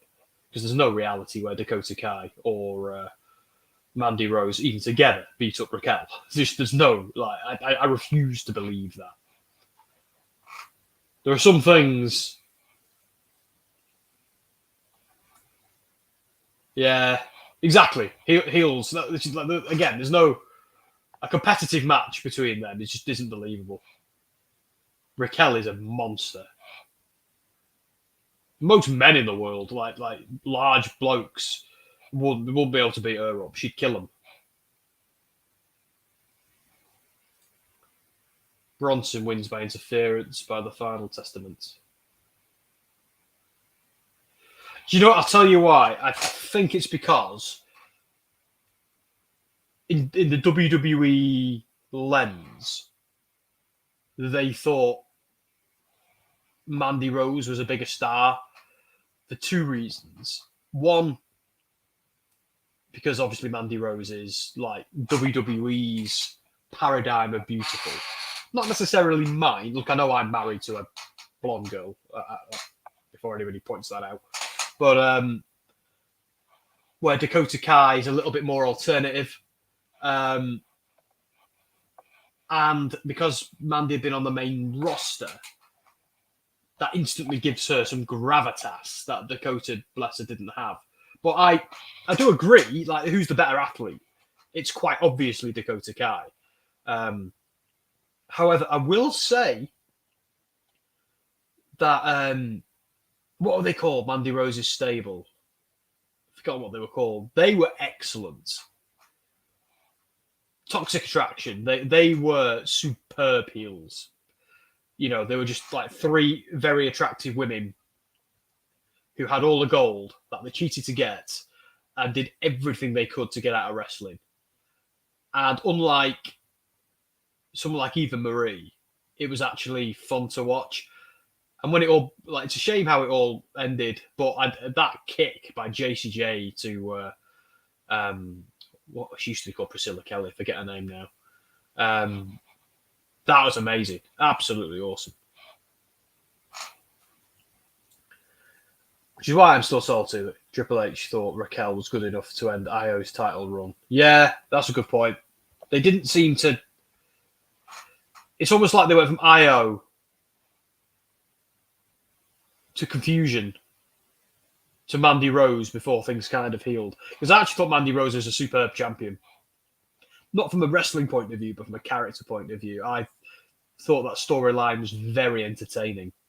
And her time in NXT, I feel like she did actually really improve. I think back to some of the matches she had, and they were pretty good. Compared to a lot of the ones she had on the main roster, which let's not even talk about. Do you remember that feud with Naomi? Jesus. Same reason I was pissed they did the same with Charlotte beating Rhea. Yeah. That never sat right with me either. Didn't work out for a second time, though.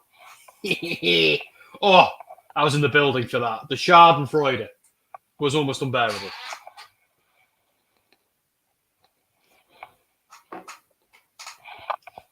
Schadenfreude is always delicious, but on that moment, it was extra delicious. Wondered what happened to Raquel. Oh, she said on Twitter, January 1st, she was diagnosed with... Oh, dear. Oh, God. Oh, I didn't know that. I hope she's doing all right then. I really do. Sound votes for DIY. See, I'm not convinced. I think British Strong Style have got this one. I think they're pushing their... I love DIY, but I think they're sacrificial lambs here. I could be wrong. I actually hope I'm wrong. Would you believe I prefer DIY to British Strong Style?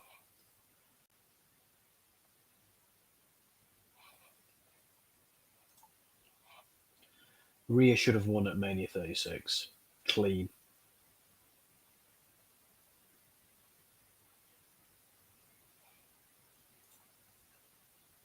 Though I do know, before the world shut down, Io got hurt. It was supposed to be Io versus Rhea. Take over Tampa, but stuff happened. Yeah, maybe. Well, she's got a belt now. And she's the right person to have it as well. But I do think Bayley's taking it off her at Mania.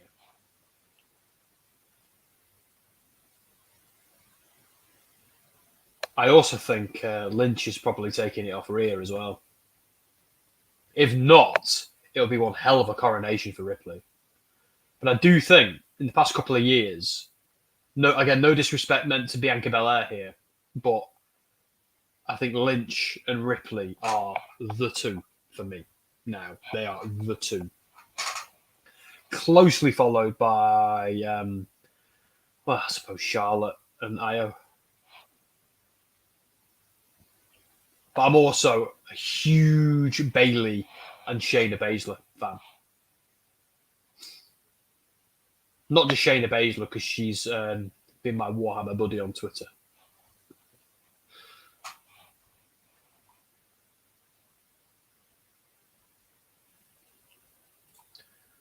Depends if Bayley wants to be selfless. Nah. Oh yeah, Bayley's absolutely, but I don't think it's up to her. I think, like, it would be cool if Bayley, ate the pin for Io. It would be pretty cool. It would make Io look like an unstoppable warrior. But because this is WWE, I do think they're going to do a redemption story for Bayley.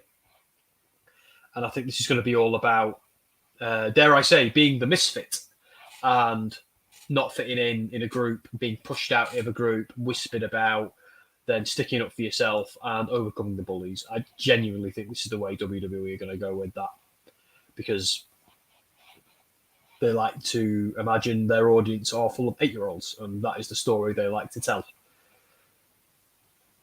I don't think Becky's beating Rhea. Well, I hope not, because I'm way more... if I'm more interested, I don't really mind who wins between Io and Bayley, because I like them both equally. But I think I am more leaning towards Rhea Ripley than Becky Lynch. I find Rhea Ripley absolutely fascinating to watch. I love her matches. I love her character. I love everything about her. So, yeah, she, as far as I'm concerned, she's one of the top stars in that company. They can build the entire division around her, as far as I'm concerned.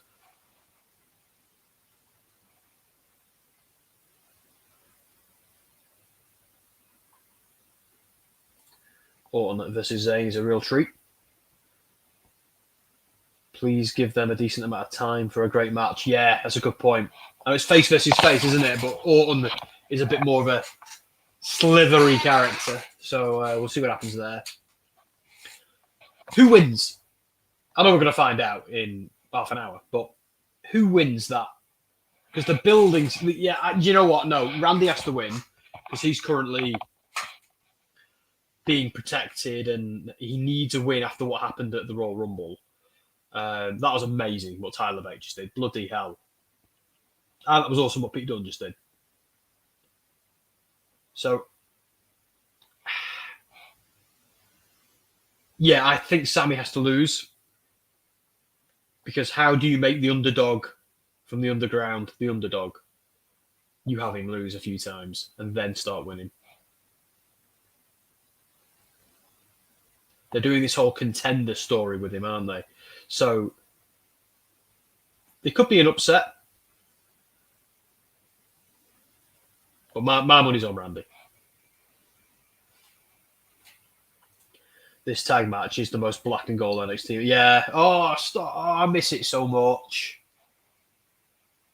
I'm writing a series of articles at the moment, and I made a start. They're called "Why You Should Be Watching," and I'm going to stagger release them.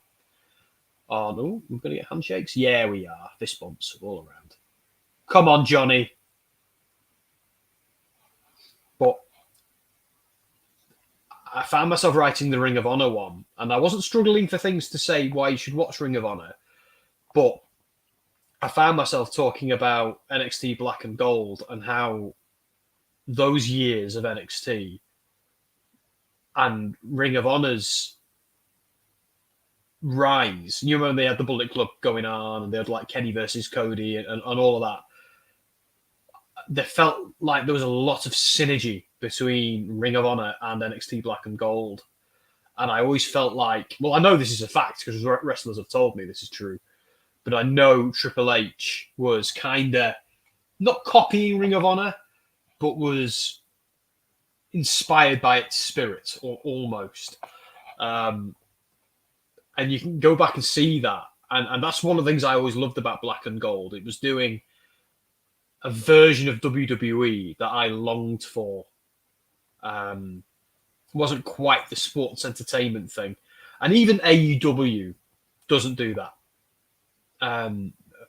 Ring of Honor doesn't do that today either. Nobody really does that today, not NXT either. So I kind of miss all that. Anyway. I can see them build Rhea and Bianca for SummerSlam.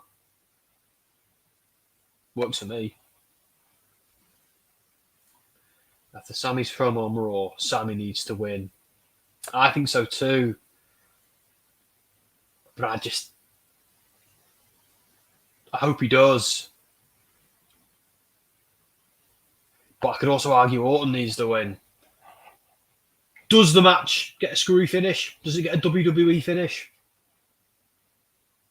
Protect them both. Because they both need a win. I suppose that what makes this match interesting. Both men need rehabilitating. Saying that's a qualifying match, we need a winner. But if a heel interferes, we can still have a winner. And then just have a very screwy over babyface. Bayley needs to keep eyes on Dakota Kai at all times. That's a good point, that, Chris. I'm not convinced. Could you imagine if in a couple of weeks she then turns on Bayley because she's been with them all along? Seems a bit silly, but this is wrestling. British Strong Style heading to Perth. Yeah! See, these are always the two members of British Strong Style I was most interested in. No disrespect to Trent. These are the boys. And there are two others who also have to... The tragedy of their friendship is they have to constantly meet each other as well when things go down. Like the NXT tournaments. Remember that? Who was it Pete Dunne randomly beat up? Was it Mark Andrews? Met him at Money in the Bank. Nice guy. He was actually doing press, would you believe? He wasn't... Because he's got a wicked podcast. So he was in with us rather than his colleagues. So weird.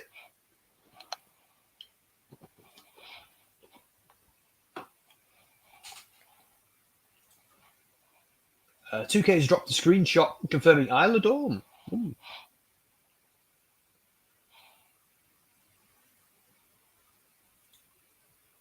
See, I'm not so sure. Like, I don't think they will, but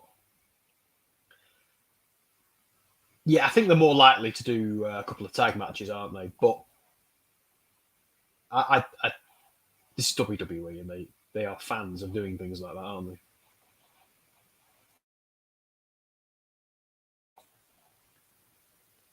At the same time, having a babyface isolated and fighting against adversity is often a great way of making them look heroic and strong. Which I still don't know why she wasn't in the last two games. I think that's a good point, actually, that you remind me. That I might need to Monday morning have a chat. Send an email over to 2K, because I suspect it'll be me reviewing it for Deserto, which means I'm going to need a press copy. So, yeah. I'm in wrestling mode right now, and I'm in gaming. It's really weird when my gaming work and my wrestling work kind of like intersect. It's very strange. I think it'll be about the purpose of animating them. They don't, because I've actually heard this before from one of their PRs. They only animate certain people if they feel like it's worth it, which is a bit of an indictment against the people they're not animating. But once you're on the main roster, you're more likely getting put in the game. NXT, they're a little bit more savage, shall we say, with who they put in it. It's really good though. If they're building in, she's in the next game, isn't she? They're not building a DLC around her. If they're putting her in the game, then because she's on the main roster now. That's what it'll be. Although she's been there a while. Do you know? I honestly barely played the last game. I barely played flipping AEW either as well. But all the games I play usually before they're out, and then I have to move on to the next game that I'm reviewing or writing guides about. So I don't get to play games like I used to. It's one of the perks and the curses of being a video game journalist, really, and one that writes a lot of features and does a lot of reviews. It's like I've just finished playing Banishers, and I wrote my review, Banishers: Ghosts of New Eden, and I can't say anything about it yet because the embargo is not till Monday. But reviews written for that, and I'm already now onto Final Fantasy Rebirth, and I've got a couple of weeks to get through it and see as much of it as I can and get to the end. And I can't say anything about it, but I'm not doing the review for that one. I'm just doing a lot of guide content and stuff. But it's and the minute I'm done with that one, I promise you, I'll be on to something else. So Christ knows when I'm able to do my backlog. It's never going to happen. I can tell you who Bayley will not have by her side. Ooh. If Dakota Kai turns on Bayley, it will be a 4-on-1. They've done that before. Not that particular strip, but I mean, we've had 4-on-1 in a wrestling feud many a time. I have more questions than answers. What do you mean? It's okay, Sam. A lot of people stopped playing Fighter Forever like a week after it came out. Would you believe I only uninstalled it a couple of weeks ago? Because it wasn't taking up a huge amount of memory, but I thought, I'm not playing that at the moment. I will go back to it. I will spend some more time with it, but I don't know. Stupid chair. It's, let's be honest, something like Final Fantasy is going to consume any free time I have. Again, it's where work time and free time kind of intersect. Muhammad Ali being in 2K24 surprised the hell out of me. Yeah, me too. Oh, Mercedes.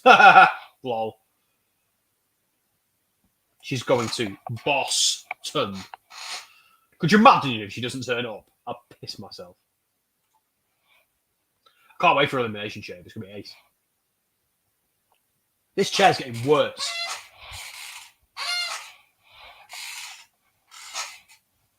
Okay. I'm going to have to oil this bitch tomorrow, aren't I? Or just not, and just completely forget, and then the same thing happens again next week.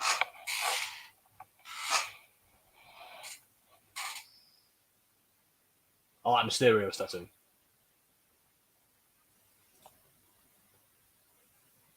Not surprised, given he was a huge part of the first WrestleMania. Yeah, but it's like, why now? Is it the whole 40-year thing? Maybe. Oh, here we go. Shotzi versus Tiffany Stratton. Yes. Naomi versus Zelina Vega. Yeah. Tiffany Stratton, though. That's next week. So Tiffany's winning that one, and Naomi's winning that one. There's your Elimination Chamber, folks. Here he is, the underdog from the underground, with his ska music.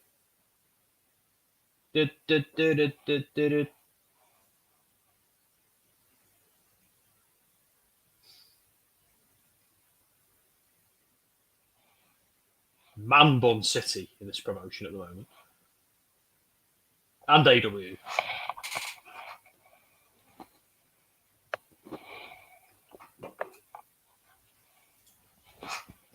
Ugh. My Twitter's been going absolutely ballistic. What's going on? Let's have a quick look.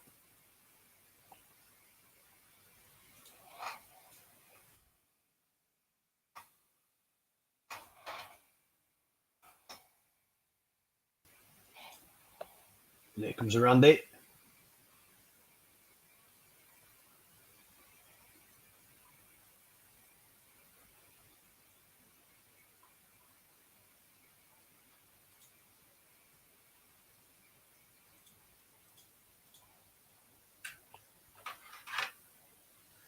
We know Becky Lynch is probably going to win the Elimination Chamber match. Yeah, I would have thought so.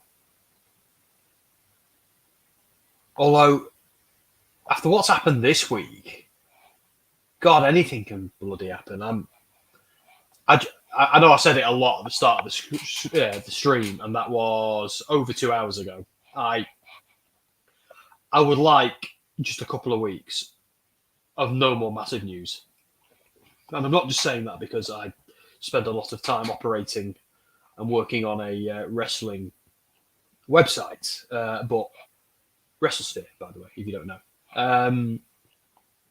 I can't cope with it this week. It's been so up and down. It's the first time ever that it's actually fatigued me, and it has fatigued me. I think I'm struggling with all the Vince McMahon stuff. That I've got no love for Vince McMahon, and I never have. And this isn't the place to litigate that. Anthony's doing a wonderful job on his streams dealing with that.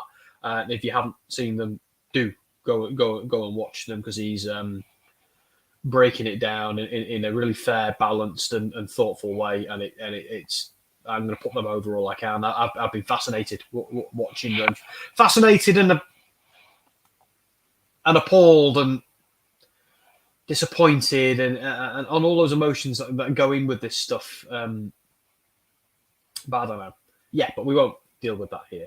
I even cracked a bit of a joke on the last one, saying, "Get all this out now, guys, because you will not be getting it on SmackDown." And he was like, "You won't be getting it on Dynamite later." Bronson is beating Lashley. You aren't having an Australia pay-per-view. Not a big Aussie on the show. Yeah, that's a good point. Bronson versus Lashley, though, that sounds ace. But yeah, you're right.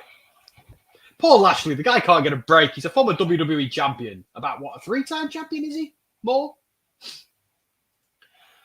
Logan Paul in the Elimination Chamber, sweet. I hope Logan does for his belt and Gunther stuff the IC belt. See, I don't get why he's in it, because do we know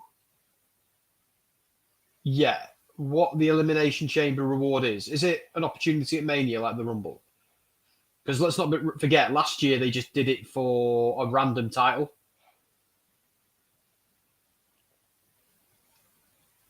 Yeah, so if anybody knows, do tell me, because I'm asleep with all this stuff these days, this week. My brain hurts. I actually started the stream by going, "Does your brain hurt?" Mine does. I vote for Sami Zayn. Nah, I'm going with Randy, me here, Sam. Bailey's in a 0-15, no, last 15 title matches on TV. Oh, Christ, don't tell me that. I think Bronson was going to face Seth in Perth before Rollins got hurt. Yeah, Rollins needs to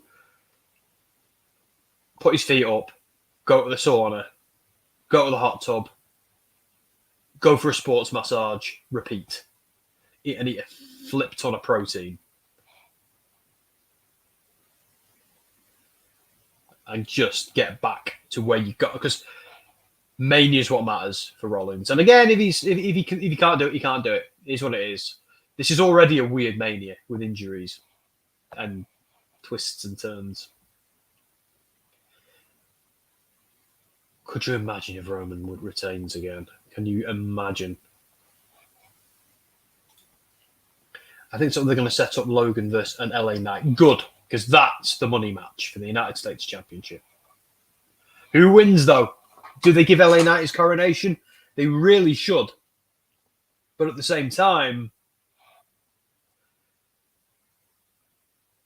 it's the business versus wrestling argument all over again, isn't it?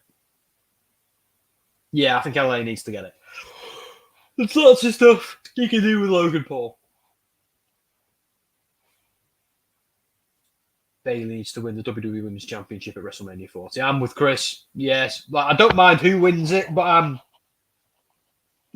with Chris on this one. But here's the thing: we do need some heel victories, don't we? I think Gunther retains at Mania. I think Gunther kills whoever he's in the ring with. If any heel retains at Mania, it's got to be Gunther.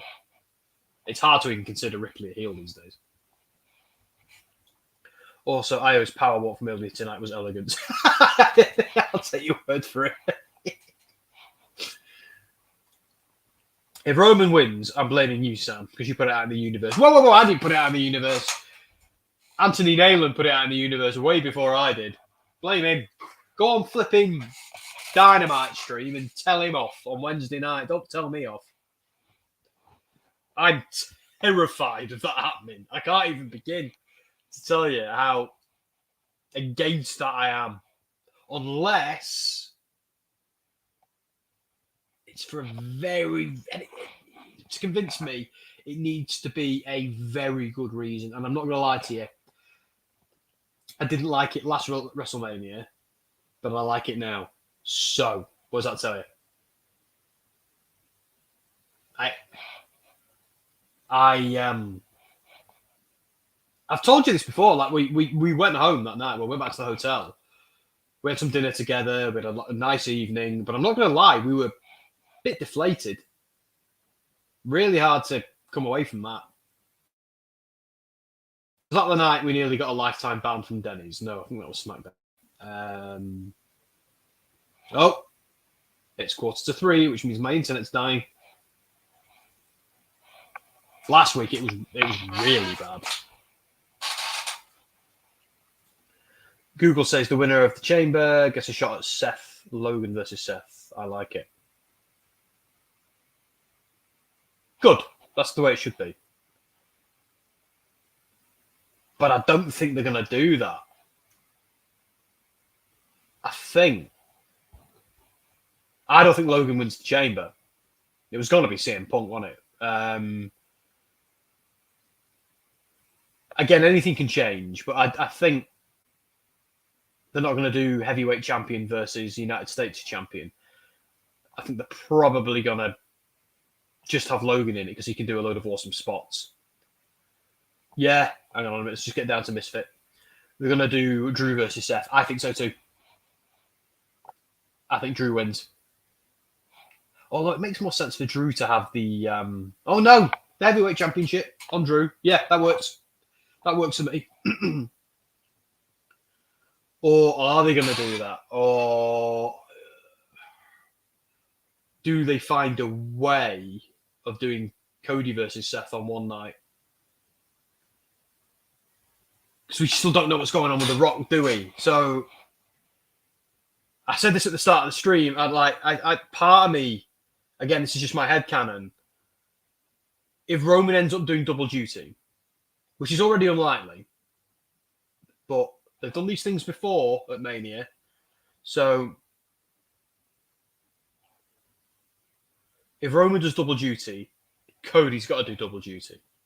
So you could, in theory, this is just theory crafting, fantasy booking, you could have Seth and Cody on night one, Rock and Roman on night one, Cody, Roman, night two. You could.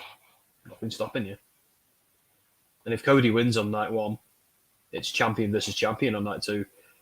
Cody could walk out with 2 belts. He wouldn't again, it creates a problem as to what he does with them, but you could. That'd be a way of giving people Cody versus Roman and giving the people The Rock versus Roman. And Seth versus Cody again, which does it does work, because I was digging what Seth was saying about the whole, you and me become the main event and we eclipse Roman. We make this the belt because you're the Royal Rumble winner. So if you and me do the main event at WrestleMania, we make him look like a geek. And I actually think, ooh, that's clever. And let's be honest, very, very briefly, and this bloody chair, very, very briefly, Cody went for it until yesterday when we had the other twist in the tail. I love how they gave us all a stroke last week, and now they gave us another one yesterday. I don't know what to feel anymore. Don't know about you lot. I don't mind who wins. I love both Io and Bayley. I just want a 20-minute banger. Phrasing. They can't do that to us again. Yeah, I know. I wouldn't say that Randy Savage wrestled 4 matches in one night. That's what I mean. And the one I always come back to in this case is Daniel Bryan, which is kind of what they want Cody to be here. So, I don't think Misfits heard this, so I'll say it. Hang on. So the Rollins Cody match is no longer happening since they pivoted from it. But did they? I know it appears that they did, but stuff's moving so fast. You're right. It appears right now, but Ola McIntyre is a great shout for Seth. And that'd be a banger, wouldn't it? But so before they changed it last night, I'll tell you what I was thinking. So you can't have Roman's title reign for another year. Just isn't going to work because people are fatigued with the matches. You can't just do the same bloodline interfere. He wins by cheating for another year. You just can't. So I thought. And at the same time, Roman Reigns deserves to lose his belt at Mania, nowhere else. I have respect for the phenomenal title reign the guy has had, in storyline and in everything. So that communicates to me he's losing at Mania, one way or another. But then I thought to myself, but he can't lose to The Rock for the belt, because The Rock holding that belt is utterly ridiculous. He's not going to defend it on TV or do any of that. It's not going to work. So that got me thinking that Rock has to lose. Then you hear the stories about him politicking backstage to win. Creatively, where do you go with that? You can't go anywhere. So I got thinking that the only way they could do it is if they did both. I'd have Cody versus Seth before last night. This is all in my head before last night. I was going to do the first full hot take on it, but Cody versus Seth was one idea I had on night one. No, sorry, on night two, but on night one. Yeah, sorry, I'll start again. Rock versus Roman on night one. Roman wins. Feels cocky, but because Cody and Roman are on night two, he's been relegated a bit, pushed down the card, which is exactly what Cody and Seth wanted to do to him. So Cody wins, has a banger against Seth. Seth bows. No shame in Seth's defeat. His body's breaking down. He's got 2 injuries. He's back and everything else. There's no shame. It's Seth's time. He's been a great champion. Gives the belt to Cody. Gives him the ring. Well done. You are the guy now. Just like you said you were going to be. Bloodline attack. Take out Seth. Take out anyone else. Cody. I know I fantasy booked this earlier in the night for those at the start of the stream. But Roman goes, I'm not having you steal my spotlight. I'm the main event of WrestleMania, both nights. It's all about me. I'm head of the table. I'm the tribal chief. Winner takes all. Get me a referee. Cody agrees. They have a match. People interfere. Maybe The Rock interferes on Cody's behalf and prevents the bloodline from getting involved. Maybe Sami Zayn, maybe Jey Uso, maybe Rollins, maybe everyone gets involved. It's a bit overbooked, I know, but at the end, Cody wins and has both belts. And he can either relinquish one belt on Raw, or he can defend 2 independently like an absolute giga chad.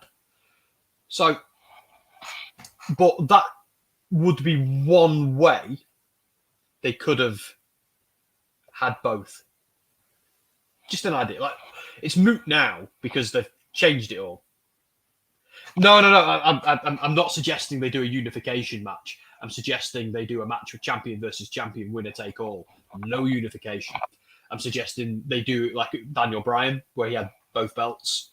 I know he had to drop them, but in this instance, he doesn't drop them. This is not a unification. This is champion versus champion, winner take all. This is belt collection. Because we're so used to unification matches now, because that's how they book it, but it doesn't need to be. Like, I don't get why AEW have never done this, or whoever else. Like, if you're like they did on NXT, Keith Lee had 2 for a bit, and he relinquished 1 for the good of the locker room. See, I actually thought that was really good, and they needed to do that because they needed to get the other belt onto Roman Reigns. Because, like, from a heritage point of view, that was the belt that mattered. But even that wasn't actually, no, that was a unification match, wasn't it? Where I'm not this fantasy booking here. This isn't a unification match. What I'm pitching, where this is winner takes all, but not unified. So the idea would be either Cody would relinquish 1. Yeah, exactly. And then he became, but like Brock was a part-time, so I kind of let Roman off the part-time stuff. I really do, because 1, he's got his health to consider. Secondly, it generates heel heat. He has. I will confess though that he hasn't been around enough. That's obvious now, but when they started doing it, I was all right with it. It's only now I'm not for it. But yeah, so in this fantasy booking scenario, it's not unification. It's just it just happens to happen because Cody's already won 1, and now he has to do that. True, but in this instance, I do, because Cody needs to beat Seth to look strong in this instance, which means he has to get the heavyweight championship in this fantasy booking scenario. And if Roman then comes out and challenges Cody to a match, Cody can't finish the story until he gets that belt. So in this fantasy booking scenario, I don't see any other way of doing that. So, but it doesn't really matter, because Cody can come out on Raw and say, look, this was the one I wanted. It was all about this one, the WWE Championship, currently known as the Universal United WWE Championship. I won this one from Seth because I chose him at the Royal Rumble.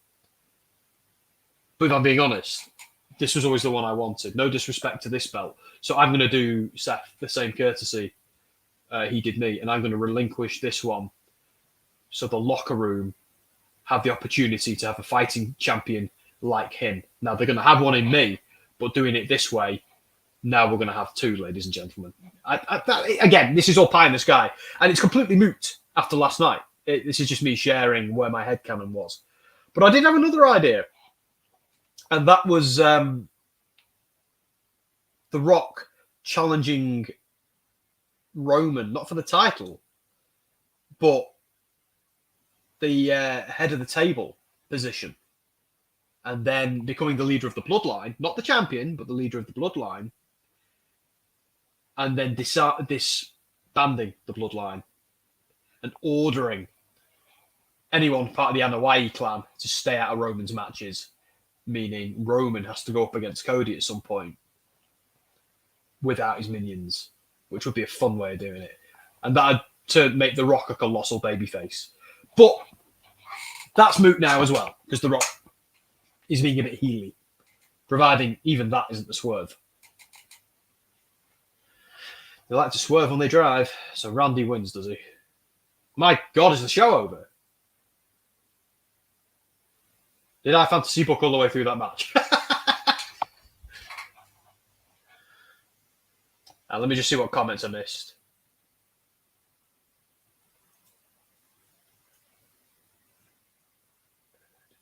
Oh, no. Sorry I'm late. Damn it.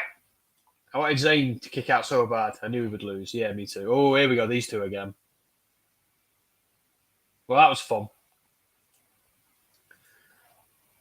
I feel like as the show goes off air, I do feel like things are a little bit better. Things are a little bit clearer than they were the other day. I do think WWE have had a week or so of utter chaos. And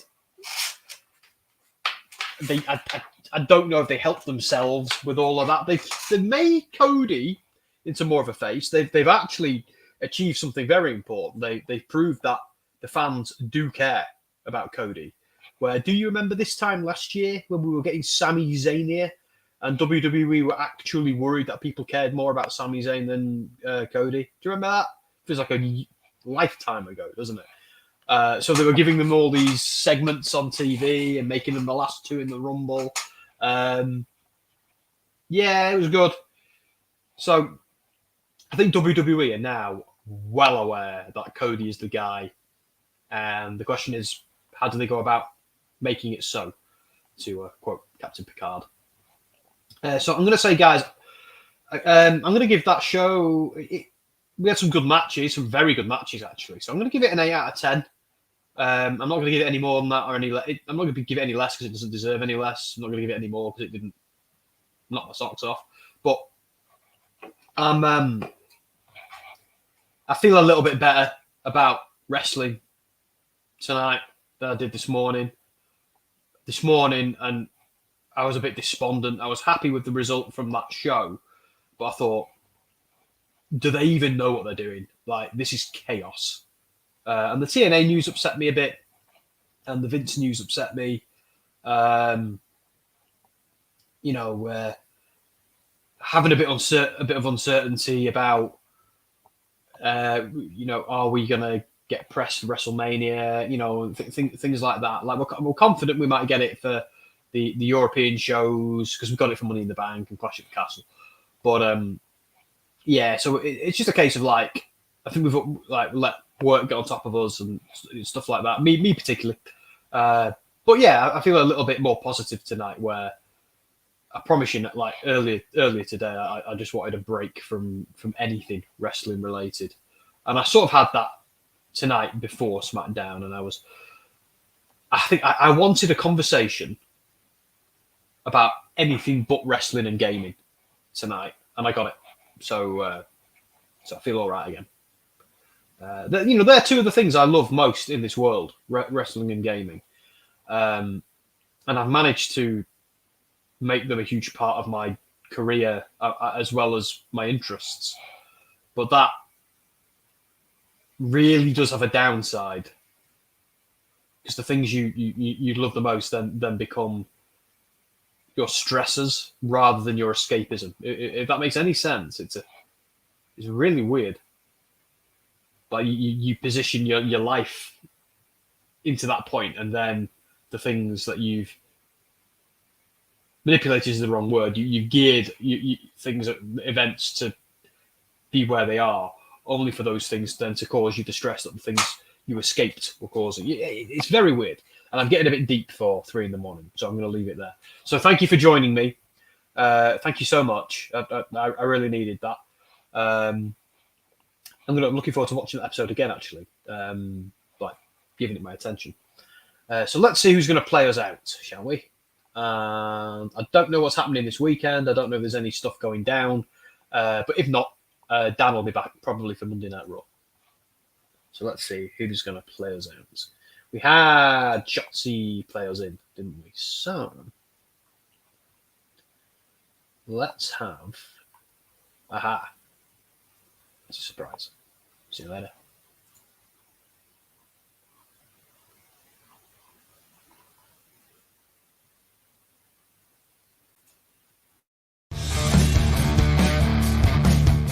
This is the hardcore legend, Mick Foley. Well, hello and welcome to Give Me a Hall Yeah. I hope everyone there, right there in Yorkshire, is having a nice day.